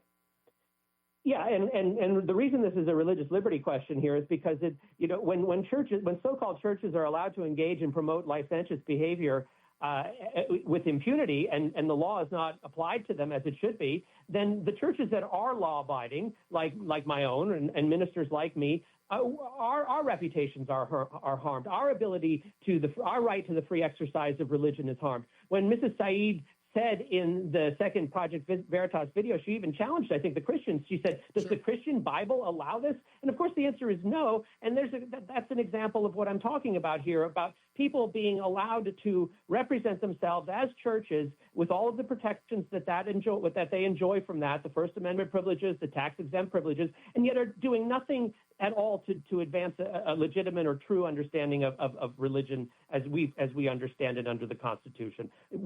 Free exercise of religion does not give one the free right, the right to free exercise of licentious behavior or to break the law. This is, the part that, again, I almost feel like there's you call it a cone of silence. I believe it's a cone of sort of protectivism, I'm sorry. That's going on here. And again, it's kind of scary that there are people who are willing to ignore the pleas of this mother. What she's asking for is for this church to stop what it's doing to prevent this from happening, because it's prevented from happening to other mothers. And let me explain why, and why what your mission is so important. If this church is allowed to continue under this cone of protectivism, if they're allowed to continue to do this and they know there aren't any consequences, they do it under a bigger cover of darkness, that they know they will not be chastised or held to account. So more and more children are at risk because no one is stepping up. They sort of feel as if they're emboldened by people's inaction or the press's inaction or the lack of accountability by politicians or other faith leaders. They're saying, look, nobody's going to touch us because they're scared. It only makes them, and you know this better than I do, Pastor Jacob. You know that if you give somebody the ability, carte blanche, if you will, to do whatever they can without retribution, without accountability, they go further. They always stretch the limit. That's right. Yeah. And, as long as the Constitution provides for this remedy, in fact, requires it, and the state does nothing, as long as the Attorney General does nothing, as long as the electeds in the legislature does nothing, they're complicit. Can we sue them for that, though? I don't know how that works. Whether you can sue the state, that's why I said. If they're openly allowing laws to be broken, there's got to be a remedy to that. Because that's why I wrote to the Attorney General of both Connecticut and the United States, because if the Connecticut Attorney General won't enforce his own state's constitution, then maybe the federal government should take a look at this. Yeah, I think that's very important. To do this. Now, are you familiar with Reverend Miller? Have you had any interactions with? No, I've never met him. What has been the response to your article and your outcry and the fact that you've been so public? Have people just ignored you about this? I know that nobody in the media is contacting you because they don't want to touch this with a 10-foot pole. But what's been, at least even in your congregation, what's been the response? The congregation has been very supportive. They're glad to have a bulldog in the pulpit, I think. I think that's appropriately worded. I think that's absolutely right. Look, again, as I said, the reason why you're here on the show is when I saw it, I went, whoa, wait a minute, hold on. Somebody's actually talking about, because Look, I've come to know in the last 3 years in Connecticut that some people don't talk, they don't touch the third rail, if you will, on plenty of topics here. But to see that you had spoken up, my eyebrow went up and said, got to get that guy. And Mark in West Hartford sent me a text this morning with your article in the Connecticut Sentinel. And I immediately called him back and I said, I have him on the show this morning. He went, oh, man, look at that. I was thinking I'm like, trust me, this guy was on my radar way before then. I just had to find the time to get you here. So, Reverend, please, Pastor, do what you're doing. Any help you need from us and this audience, let us know. Do you have a bulletin, a newsletter, something along that line where people can follow you or to find out more information on the response if you get any? Is there a way that we can sort of keep up, or should you and I just continue to communicate? Let's continue to communicate. People can follow me on X at JakeDell73. I have a Substack called Experimental Sermons, and then if you go to the website, Google first Congregational Church of Woodbury, you'll find all of that as well. Well, sir, it's a pleasure having you here, and we will have you back. Please, you know how to get in touch with me. Just hit me up on a text and let me know if you're getting any response. I don't care how little it is. We'll get you back here so we can tell everybody what's going on. Get the communication out to as fast as we can and to as many as we can, okay? Great, Reese. Thank you. You're welcome, sir. Pastor Jacob Dell, ladies and gentlemen, of the First Congregational Church of Woodbury. And like I said, follow him. Go to the First Congregational Church of Woodbury. Go to his website. You can find out all the stuff that you can follow him on. He is posting about this every day. He is very active on social media. And it's good to see those of the cloth reaching out to everyone. We're definitely going to have him back. It's a great article, too. Go look at it and look it up at the Connecticut Sentinel. I'll actually put it on my Facebook page as well. And if you're not a friend of Reese on the Radio on Facebook, you got to go to reeseontheradio.com. That's REESE on the radio.com. And go to Facebook. Become a friend. That's usually kind of how everybody usually finds me. Become a friend on Facebook. You can see all the stuff that I post there. Don't be afraid. Be a friend. Let's get another check of weather and traffic with Mark Christopher. He's in the BPS Traffic Center. How you doing, bud? Stay locked in. Race on the Radio is on WTIC News Talk 1080. All right, we're back, and don't forget during this upcoming half hour, we got between rounds. We need to get into talk about the new winner of the dozen bagels a month for 6 months. You got Dave, and I've got Dave Mager, who's in the WTIC newsroom. Dave, are you there?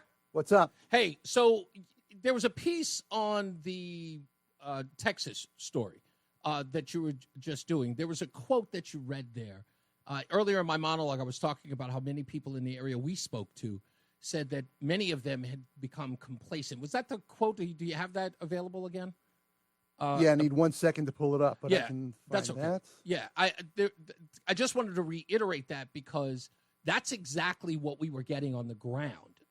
As my wife and I drove through the town of Comfort, which is right next door.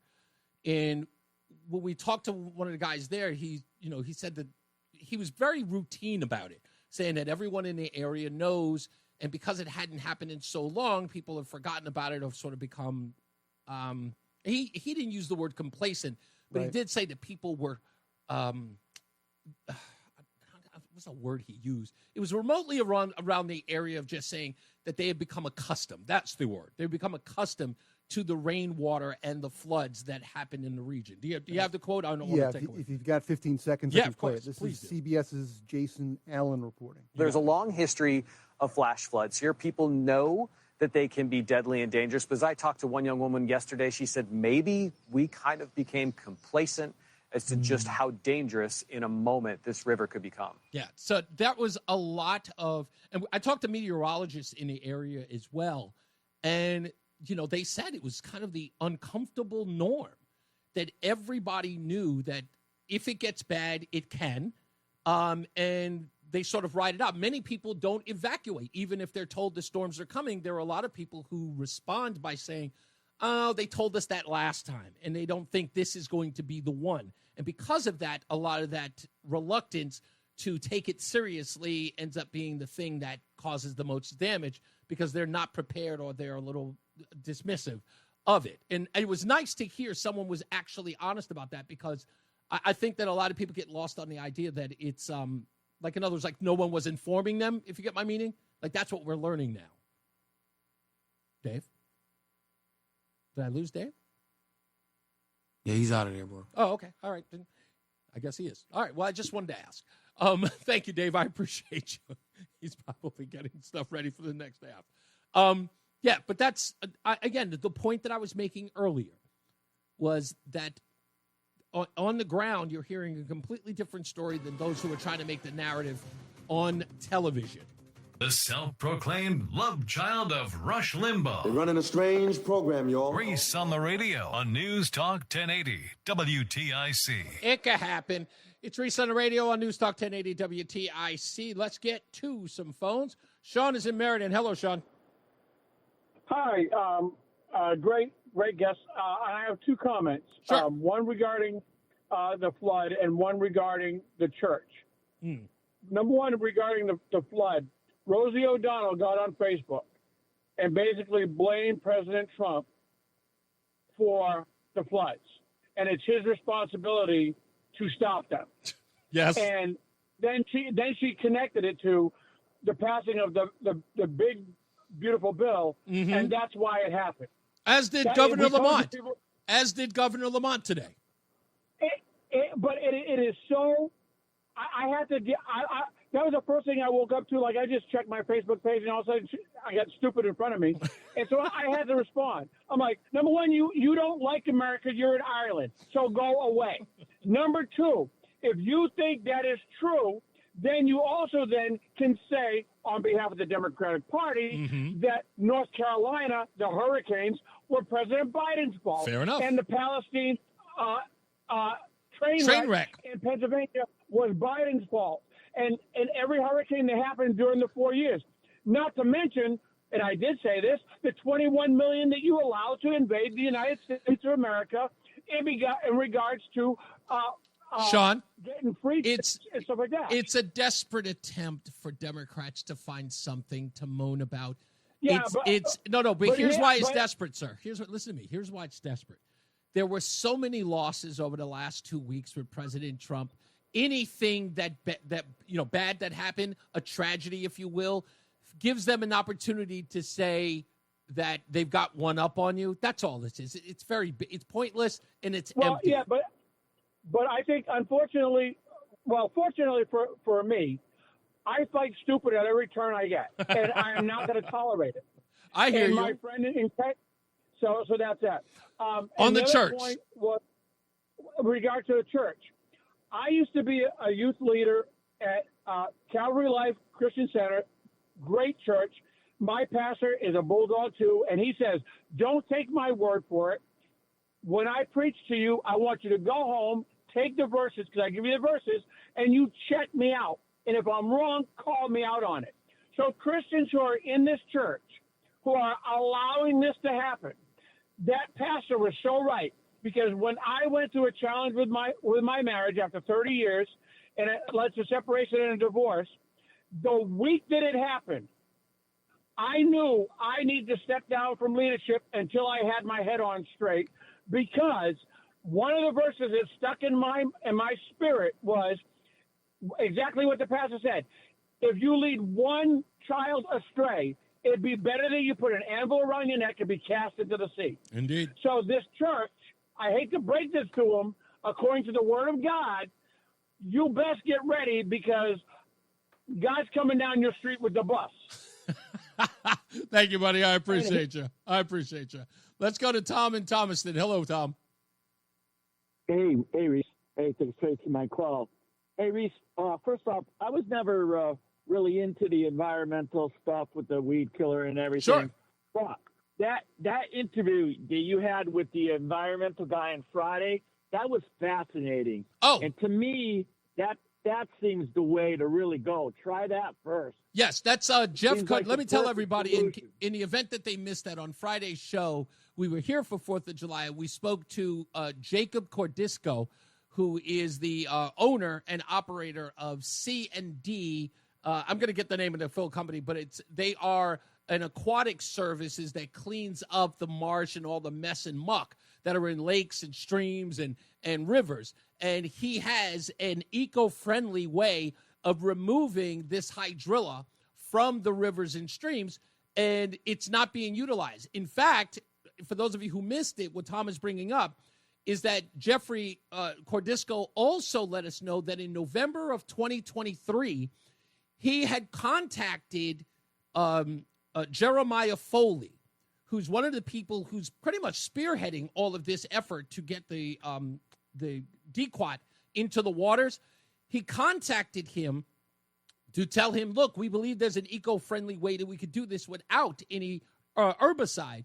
And they were supposed to have a meeting in November of 2023 that never happened. And Jeffrey Cordisco and his team, they contacted Jeremiah Foley and said, look, we'd like to meet with you so we can tell you what can be done. But Jeremiah Foley instead took a meeting with the Army Corps of Engineers, and that's how we ended up where we are today. So, yeah, if you want to go back, please go to WTIC.com on your Odyssey app and listen to Friday's show, because that was a very, very good interview just for the information. That was fascinating. Hey, maybe Jeffrey, didn't grease the wheels quite right. Maybe that's why he never got anywhere. Look, listen, how do you not contact a local business? Now, look, it's clear to this day that the Army Corps of Engineers has an inexhaustible revenue stream coming to it through taxpayer dollars. The question becomes, are they paying for this to be done in the state? Because they can't be doing it for free. And why is this the better way? Like, why in some way is this the better way? But I'm going to get into that in more details in the next half hour. Hey, can I make one statement on the floods? Yeah, sure. Yeah. First off, it never fails. Chris Murphy cannot help but capitalize and campaign on dead children. He's incredible. I know. He's incredible. I told you. I lived in Killeen, Texas, at Fort Hood for a year. Oh, okay. And every Friday we got a safety briefing. Be careful in the bars. But in the summertime, and I was only there one summer because I was only there 1 year. Every Friday in the summer, it was watch out for flash floods. Any river that's in a low-level area can rise quick. And the captain always said every year there's going to be 4 or 5 deaths around the county in the area, and just be careful. So that's been happening forever. And, yes, I think people just kind of take it for granted. Yeah, it's a way of life. This was a massive flood. Yeah. That river rose so quick, so fast, at 4 o'clock in the morning, and the Army Corps of Engineers sent out bulletins and warnings for 3 days prior to the rising. That's correct. That's 100% correct. We have all those details here.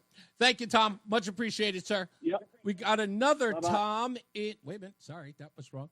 Okay, let me get that one correct. There we go. And another Tom who's in Bristol. How are you, sir?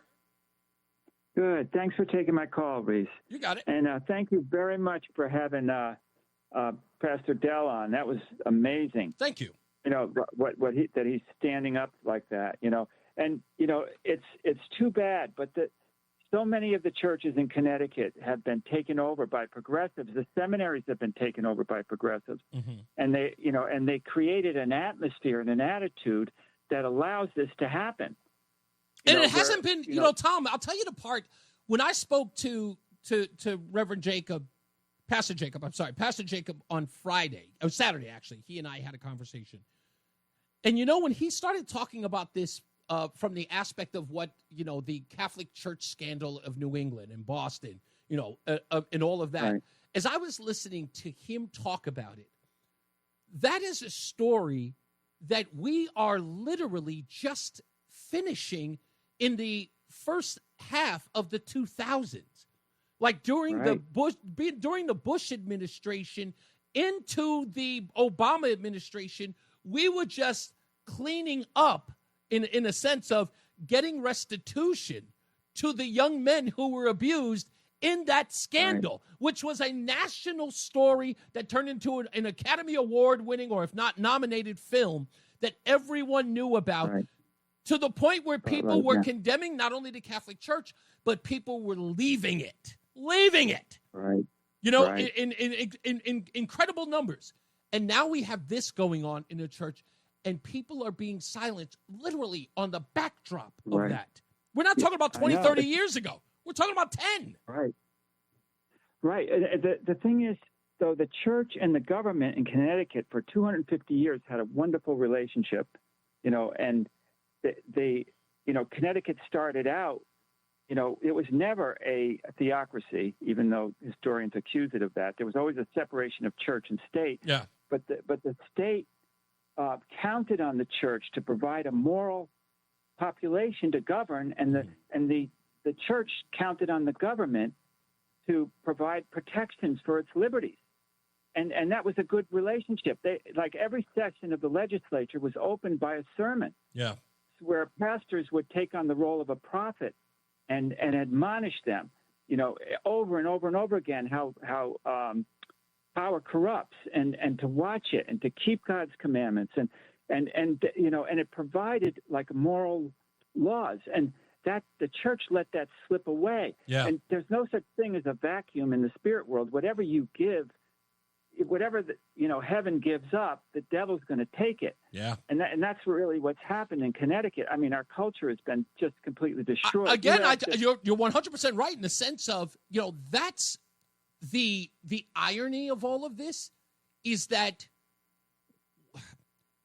no one had a fear, or maybe they did, if indeed they had a fear of the power of the Catholic Church during that scandal in Massachusetts. Even if politicians or the news media had a fear of the power and the prestige of the Catholic Church, there were few people at the Boston Globe who were willing to go across that sort of that line, that defining line, and report on a story that was not only worthwhile but was righteous. Right? I didn't care what the politics were. It was righteous for them to get justice for those abused kids. To now know that we are in a position where clergy or people of the cloth are in essence doing something what I can only describe it to as similar to those crimes. And everyone's sitting around going, I'm too afraid. Again, that means we're not learning from our history. Right, exactly.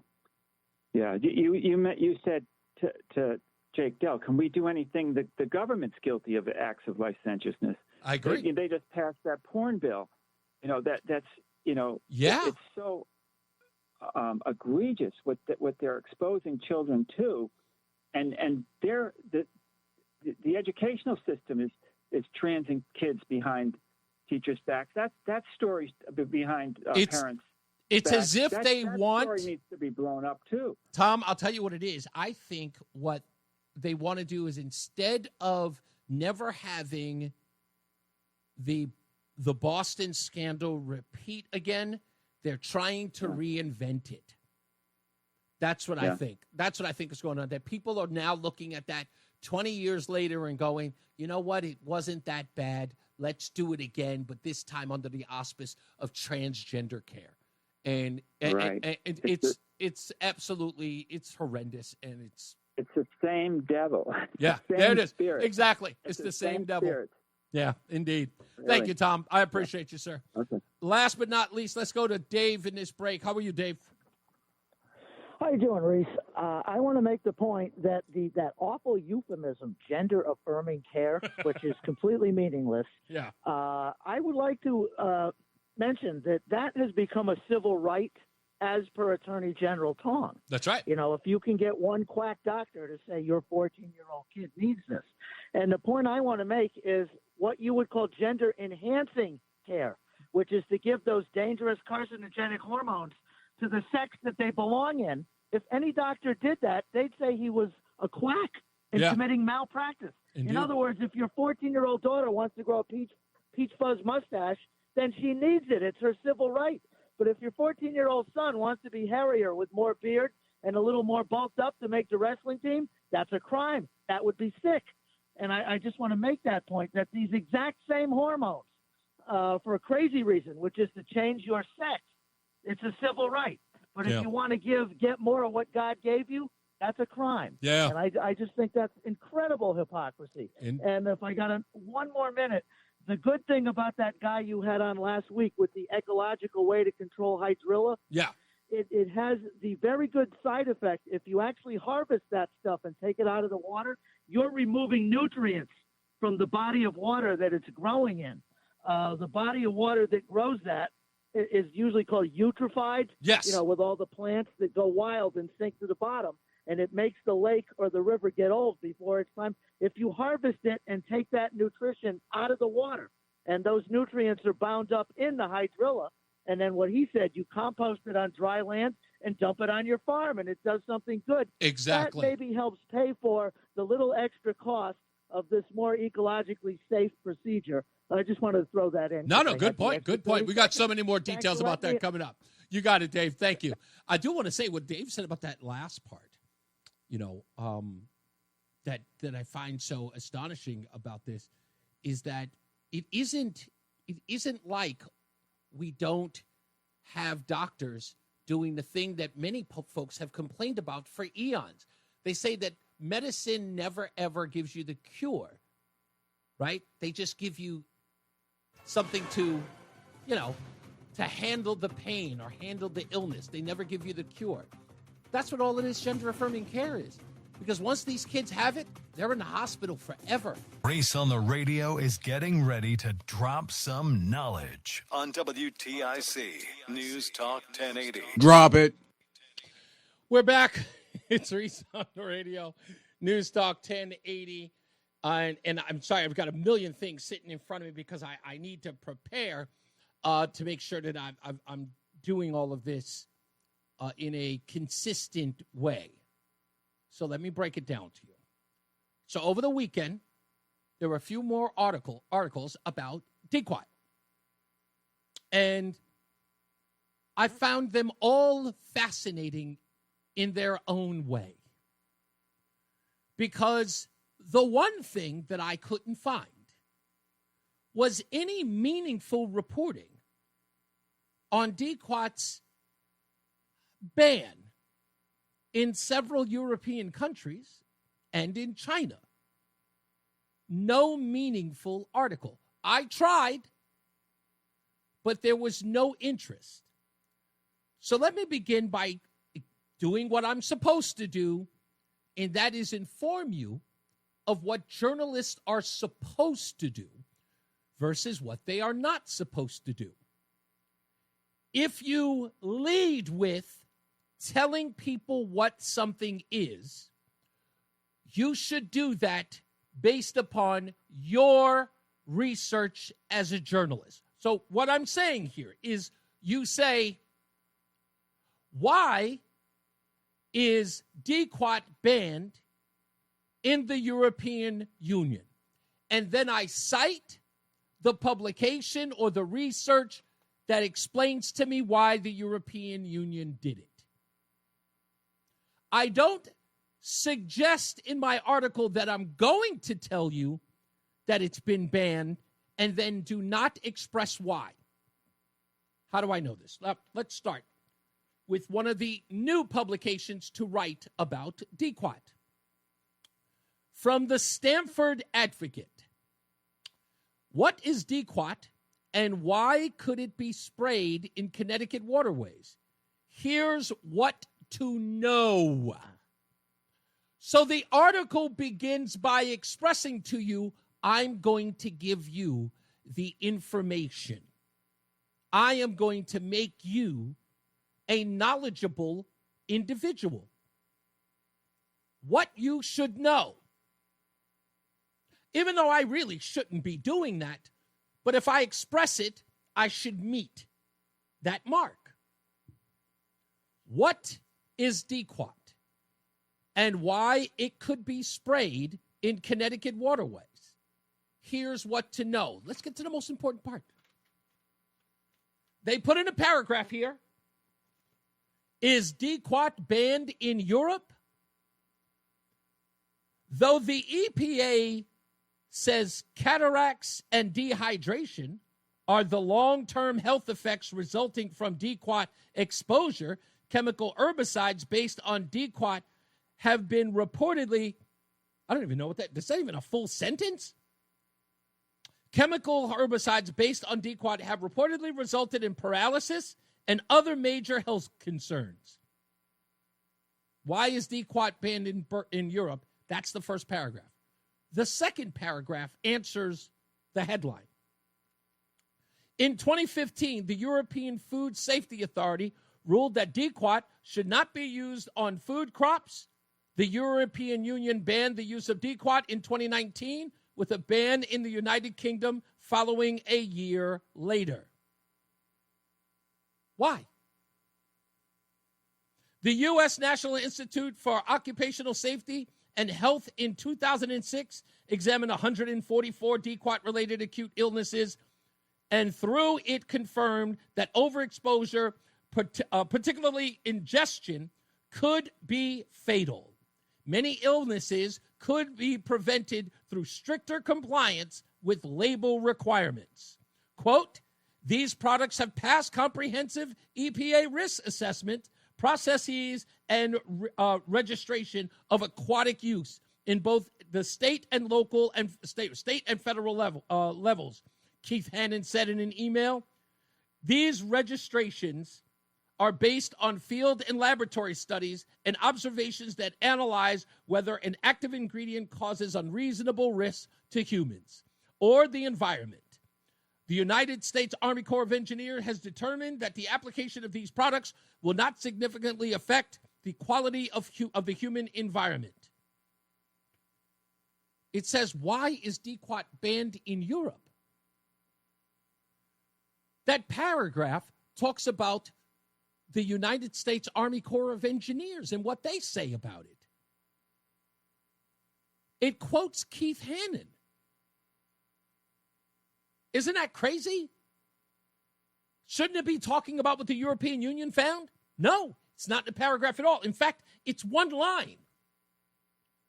Let's go to WFSB. This is also important. The Army Corps of Engineers is applying for another permit from the state for next year to apply Diquat in 5 different areas in the Connecticut River. They're applying for a permit for next year. Well, next year is 2026. And again, I bring up the letter they wrote to everybody. Proposed treatments will occur in the summer after July 4th, 2025. Now, again, that could mean any time after July of 2025. But no, the next part of the sentence reads, with any subsequent treatments occurring after July 4th of future years, meaning they were going to do this multi-year after July 4th. 2026, 2027, 2028, if necessary. So why did they tell WFSB that they have no plans of doing it this year? And possibly 12 more sites. It's a double-edged sword. I think health is very important. It's tough. I mean, anything could be unhealthy. Sunscreen, food, water, the lake water. It's you got to take the good with the bad, I suppose. Right now, the Army Corps of Engineers tells us they have no plans to use Diquat this year. Then what was all the hubbub about? Why would you write a letter informing the public that they had until the 13th of this month to give public argument or public debate? Why would you say that you're going to begin after July 4th of 2025 and then subsequent years afterwards? Somebody is lying. Somebody's lying. Dear Commissioner Dykes, last week, just prior to the 4th of July holiday weekend, we learned from news reports that the Army Corps does not plan to use Diquat in Connecticut waterways this year. Did you know this when you sent us your July 3rd letter? Your letter failed to mention this significant news. What are they talking about? This letter that they sent out.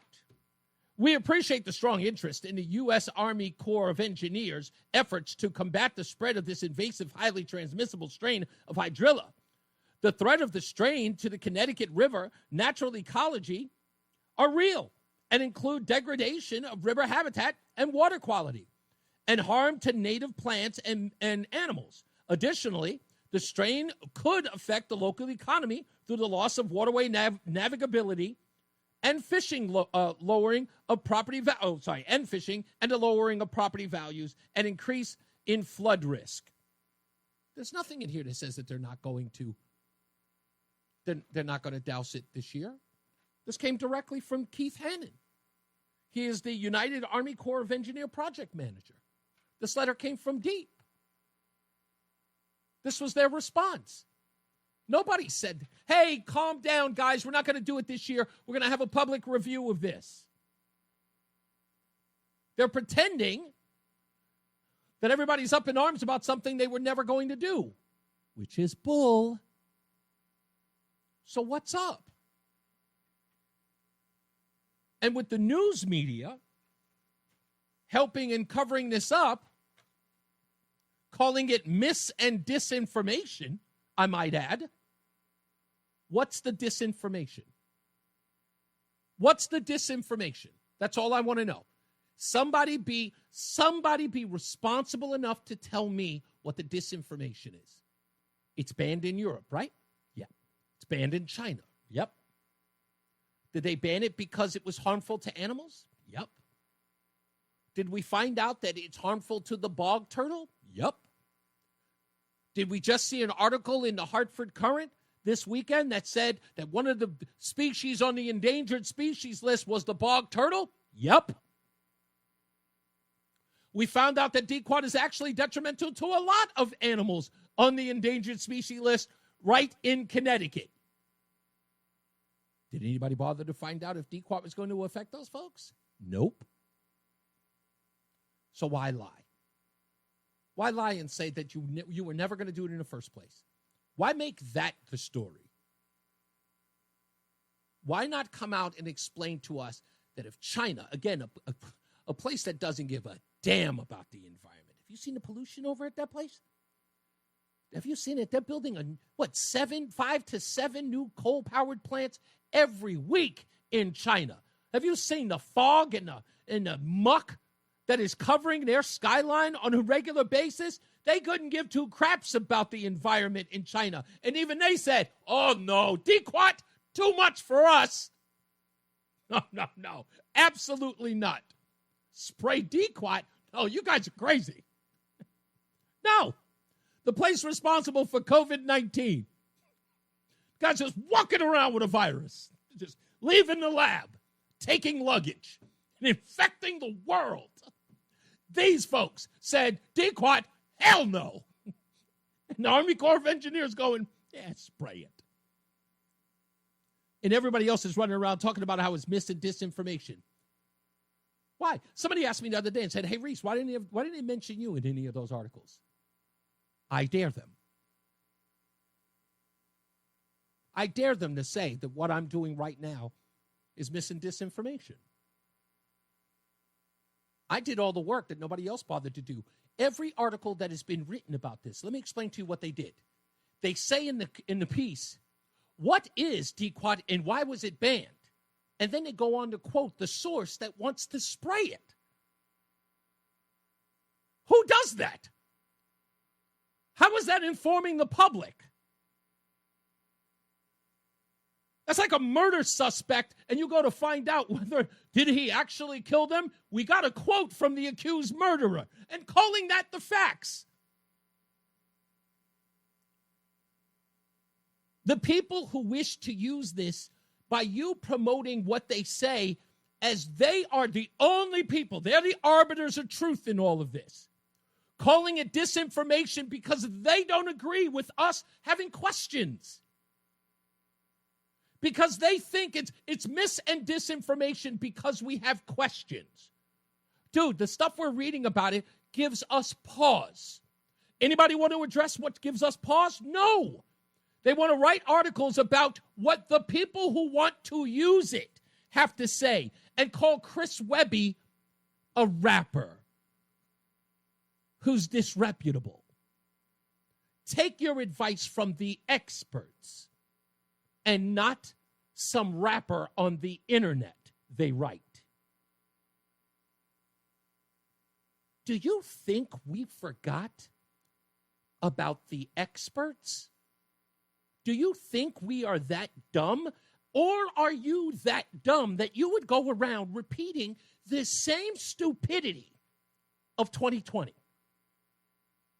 Are you really that dumb that you don't think that one skeptic is going, wait a minute, they're telling us to listen to the experts again. I don't know these people's credentials. Well, I don't know what gives these folks credibility other than the fact that you put quotes behind their statements. What makes them right about it? Do the work or we will. It's not disinformation because we did the work. We did the heavy lifting. Folks, keep following these people down that road. Keep on. Those of you out here who are out listening, I don't know if I can listen to you. I think I'm going to listen to these folks because they're much more credible. Go ahead. Go right down that road. Go right down that road. Sooner or later, they'll be asking you to put it in your Kool-Aid. The Odyssey app lets you jump back to the moments you missed from WTIC News Talk 1080. Download the free Odyssey app, search WTIC News Talk 1080, and tap earlier today to get started. I still don't know what had happened was. What had happened was. Oh, some reason that's thumping right now. What had happened was.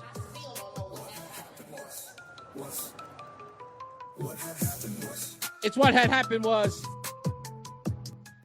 And just want to give another shout out to Reverend Jacob Dell, or Reverend Jacob, as he is referred to, from the First Congregational Church of Woodbury. By the way, there's a new video of him. It's audio, but it's a video. You can find it at Project Veritas. They did an interview with him as well. If you want to go check that out, check out Project Veritas. Friend to the room, friend to the room. And we want to thank him for being here to talk about the Metropolitan Community Church of Hartford and Reverend Miller there as well. Also, I want to say this. I think I'm going to do this here every day at about this time. Movie news, because I'm still a movie guy. I still love the movies. I know a lot of people don't go to the movies anymore, but I'm still a big movie guy. And given an opportunity, I will go to the movie theater to go see a spectator film. Like, it's got to be big. It's got to be something for the big screen, something I want to watch collectively on the screen. So I'll go to the movies for that. The smaller films, I'll watch at home. But you know the new Superman is coming out soon. And, of course, that's a film you got to watch on the silver screen. Friday. Yeah, you're going to go. I know you're going to go check it out. But Breitbart is reporting that Superman director James Gunn, who did all of the Guardians of the Galaxy films, says his film is about politics. He said it is about politics, immigration, and the kindness that we have lost, And if he is doing this about immigration, in talking about, a space alien that ends up here illegally living in the country, we would give amnesty to a guy like Kal-El, Clark Kent, Superman even. That guy gets to the front of the line. Why? Because you wouldn't say, hey, Kal-El, pick my crops and clean my toilets. You say, hey, stop that building from falling down, huh? That's Kal-El offers something of value. And he stands for truth, justice, and the American way. He came to our world to assimilate to American values. He didn't go to Istanbul. He came to America. Let's get the weather and traffic with Jason Caterina and Mark Christopher in the BBS Traffic Center. He's America's greatest immigrant, Superman. There you go. Well, Reese, thank you. What's up, everybody? You know who it is. You know who it is. You know who it is. It's Reese on the radio. Frederick Douglass of the 21st century. It's WTIC News Talk 1080. All right, we're about to get up out of here. I will grab your phone calls because I know you've been on here for a while. Let's go to Steve in Waterbury. How are you, sir? I'm doing well. I got four things real quick. Maybe get a hold of Russ Leatherman to do movie phone with him. Hello, and welcome to Movie Phone. Yeah, I mean, he used to do it. I actually spoke to him one time on Jim Weissman's show. He asked me to come in and do a segment with him. So, but might be kind of a cool thing to do. Absolutely. The other thing, I'm wondering if these chemical companies do a lot of advertising with these media companies, and maybe that's why when you talk about that particular product, they don't want to really trash talk it. Very good, very strong possibility. You know, nowadays with advertising dollars at an all-time low for print media and for media all over the place, that some of the only companies spending big dollars today, unfortunately, are pharmaceutical companies. And again, that's not to just bash pharmaceutical companies, but I think that if you are put in a situation where you can't be honest about the public health, like that's your job number one, is public interest in the public's interest. That's your job, to inform the public of things. So to ignore it and do the bidding of those who are telling me, hey, we don't think there's any harm in that. It's not your job to repeat or be stenographers for the state. You're supposed to hold the state accountable for us. So, yeah, what was the other thing? I'm sorry. Two more things. I do want to talk about safety a little bit. I do like your Negro nonsense. Yeah. I think you should give equal time to Caucasians as well, because you take people like Rosie O'Donnell, you take Lamont or whatever. It's basically keeping Whitey in check is what I'm thinking. But I'm taking responsibility. You're not on that. No, I hear you. They list everything about both of those lunatics are exactly what they are.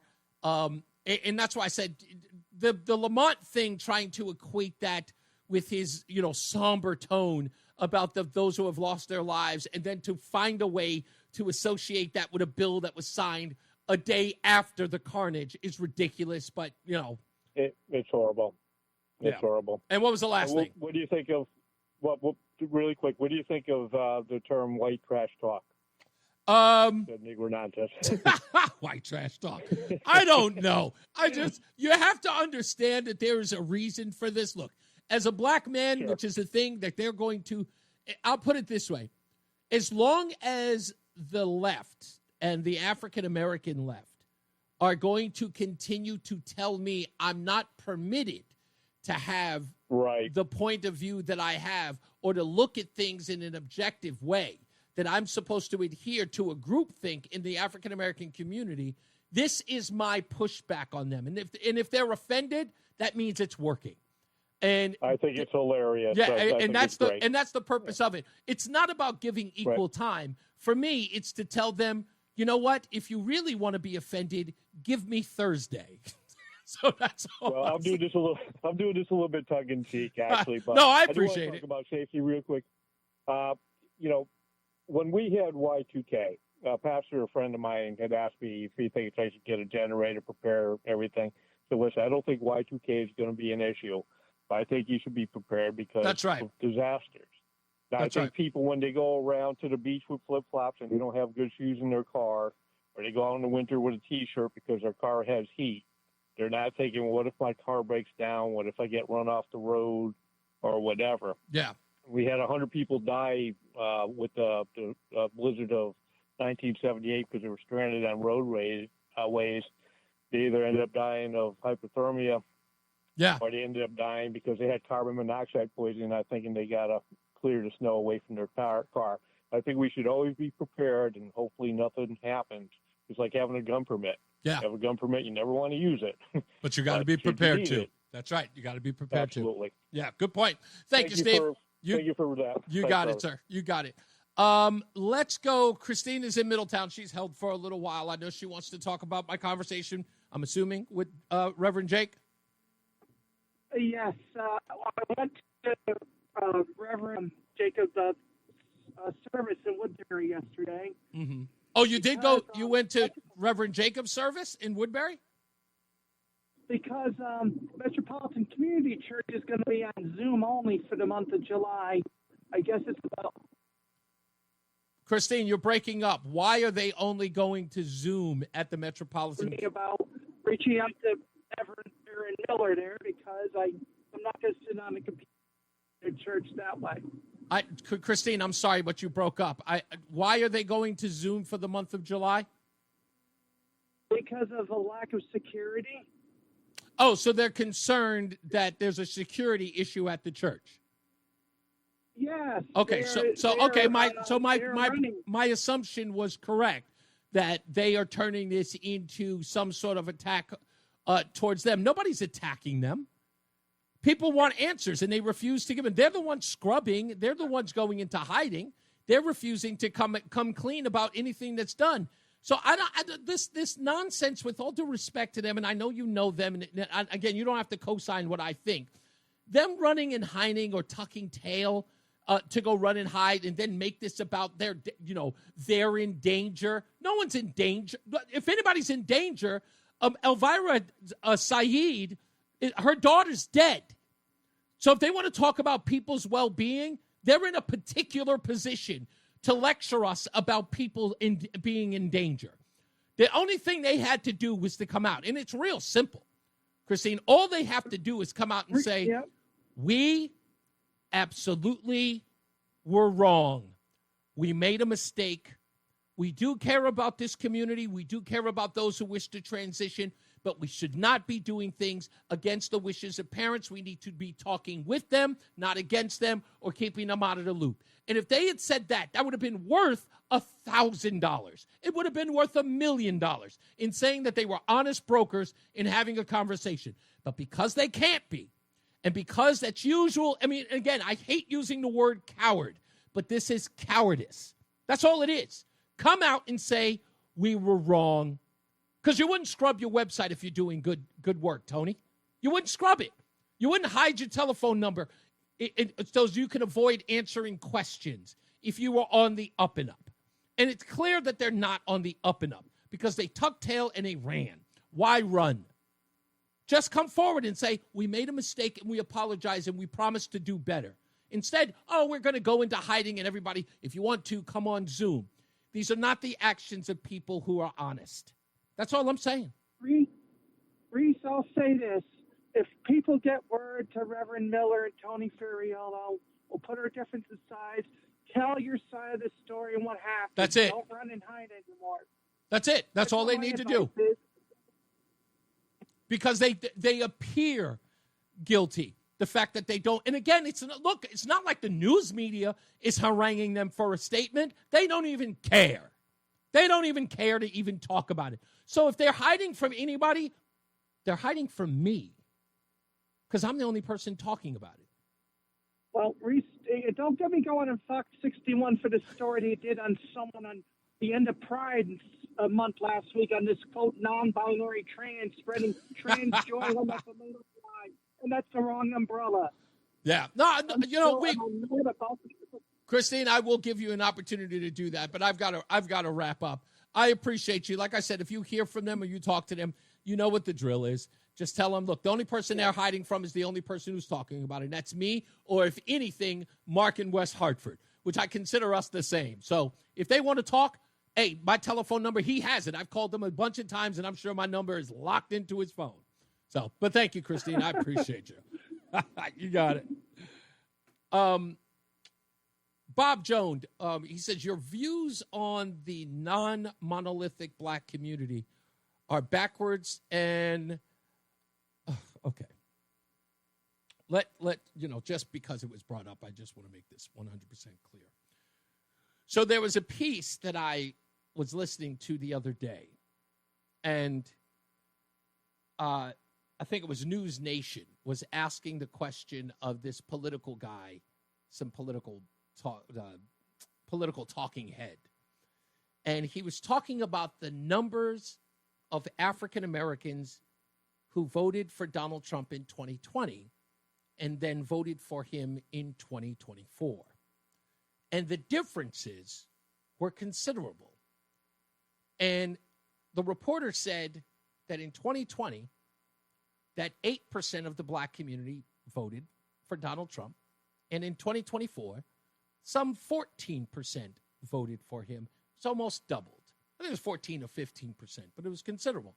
And the talking head, an African-American man, started by saying, I just want to let you know that black people are not a monolith.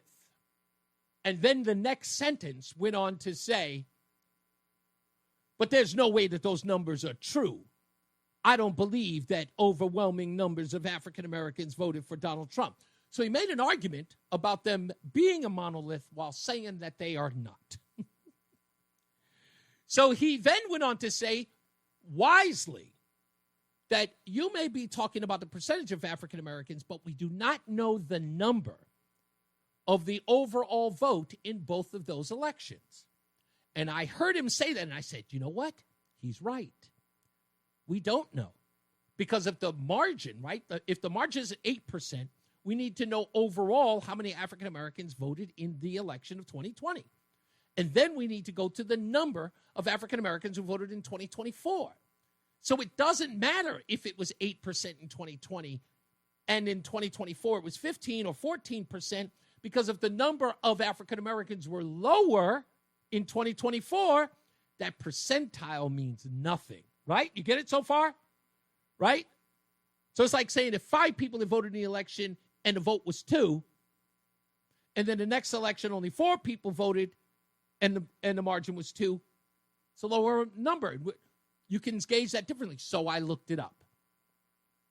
And it turns out in the election between 2020 and 2024, there were more people in the African-American community who voted. And 8% of them did vote for Donald Trump.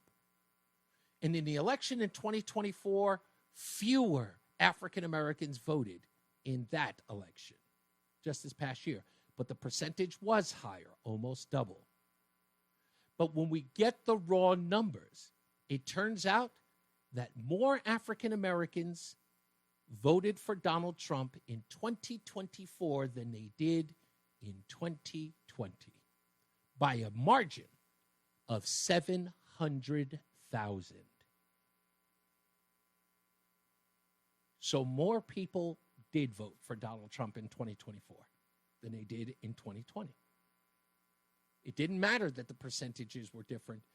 The overall number was larger. I think the number in 2020 was like 1.2 million. And the number in 2024 was a little more than 2 million. So the number turned out, again, it was 1.5 to about 2.2.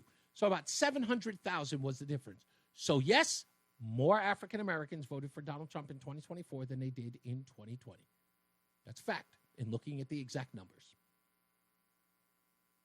And I looked it up. So when I hear people talk about this stuff about a monolith, well, if 85 to 90% of them all vote the same, that is a monolith.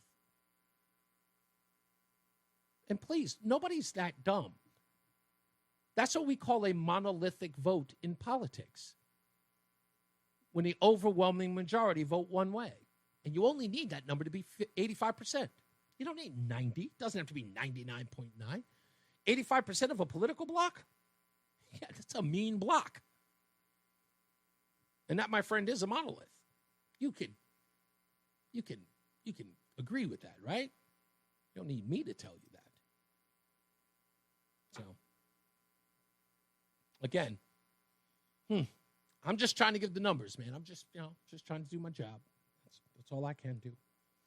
Tomorrow, we'll talk about Jeffrey Epstein. The FBI concluding that he did kill himself and there was no client list. That's going to reverberate the next coming days. It's all anybody's going to talk about. They want their pound of flesh. They want people behind bars. But I have a theory. I just have a theory. I don't know why, but my spidey sense is tingling. That's all I can tell you. And you can trust me on that. It's time to get up out of here. You heard that sound. As I always say, radio is free, so we thank you for paying attention. Remember to keep JC in your hearts and in your mind. Sean Patrick, we love you and we miss you. Remember that panic is not planning, so plan your work and work your plan. Me, I'm Reese on the radio. You, have a good night, pleasant tomorrow. JC Caterina's got weather. Mark Christopher, he's in the BPS Traffic Center. Have a happy Monday, sir. You too, Reese. Thank you very much. If you're heading into Hartford right now, if you're on the southbound side of I-91. Yeah, right. Price at 32. What? What do you No mean? big deal, though. That Epstein shit. Through downtown Oh, yeah. for the winter. West Bend 84 looks good. Vernon out in the farm. Dude, I don't believe any of that. Tell me anything, I'll believe it. 291 384 OK2 eastbound moving well. Oh, that Glastonbury to story's Marlboro. dirtier Quiet than little we town. think, my friend. Waterbury, It's looking real good, dirty. 84 and 80. That's crazy. Oh, man. 84 eastbound. Yeah, they came out and said Newtown that today. delays. There ain't nothing. From There's 10 to nothing. 11. A lot of asses to be covered. That's why. Down into the I area think of the they West need Rock a Tunnel. 95 country-sized southbound a tarp little slow to cover as you move 46. It's that bad. Haven. I'll Traffic holler and at you weather tomorrow, together on sir. the 8 stuff. Yes, sir. The News Talk 1080. Partly cloudy, warm, and Oh, man. Did Reese just point his middle finger? No, I went like that. I never do the middle finger thing. Just because all black people think alike does not mean it's a monolith. God bless you, Matt. Anyway, when your work is done, what will you have accomplished? Okay, I do need to address this. I do. It's not. There's a little bit of troll in that, but I have to address it. Bob, because you wouldn't know, and because I would never brag about it, I have a winning streak. I have more converts than I need to mention. I have people who, in a heartbeat, would tell you willfully that having experienced this show, my podcast included, have changed hearts and minds. I bring people to conservatism. I bring people, and I don't brainwash them either. I simply hold their feelings and their thoughts to account. I use rational means to get them to do. I don't even lay breadcrumbs. I leave their argument out in the fold for them to listen to. And I repeat it to them, and I ask them to rationalize it, because some of them don't even know they're in a phase or they're in a haze. They don't know that they are being manipulated. And I'll go one step further. This one is really, really deep. And that is, while you're running around screaming about the white man, who do you think you get your marching orders from? Who do you think taught you how to think? Do you think it was the black man? Do you think it was mom, dad, and your ancestors? No. No, you've always been indoctrinated by the white man. Always. You've always been told what to think and what to say and what to believe. And it's always been done under the auspice of your victimhood. They've sold you your victimhood and gave you the idea that they were caring about you as they expressed it. Don't you know you were a victim, boy? Don't you know the reason why you ain't learned nothing because the white man ain't taught you nothing? And there they are, white folks telling you. Boy, don't you know that this world, these white folks, they don't care nothing about you. You're taking it in from the white folks. I always say the biggest trick the devil ever pulled was convincing the world that he didn't exist. You think your enemy is Republicans. And you don't understand the person who's feeding you is feeding you poison. It's Munchausen by proxy. That's what it is. And you mad at me because I refused to take off the plate. I was bright enough to learn it when I was 10. I questioned authority because I was poor. I had to question authority. And I understood, why are they rich and why am I poor? And instead of being angry at them for being rich, I asked, how can I be? And then when I got there, I decided I was going to free the slaves, unlike you, who keeps putting shackles on them, telling them not to leave, telling them not to open their brains or open their minds, keeping them shackled in victimhood. Well, you go on there, boy. Ain't nobody here to stop you. Ain't nobody here to stop you. But we over here, we going to free the slaves. It's what we do. Without favor, without intimidation, and without you crying like a mean girl trying to tell everybody else what a sellout I am. I don't know how many times I got to tell you, boy, that don't work here. You go on and play. And watch them boys shoot up their neighborhoods and kill each other and serve themselves drugs and alcohol. While the rest of us do the hard work, the heavy lifting. We know the only people you're going to protest is me. You ain't never going to protest their own destruction. You scared. You scared. We know. We know. You have yourself a good day. We'll see you around here next time.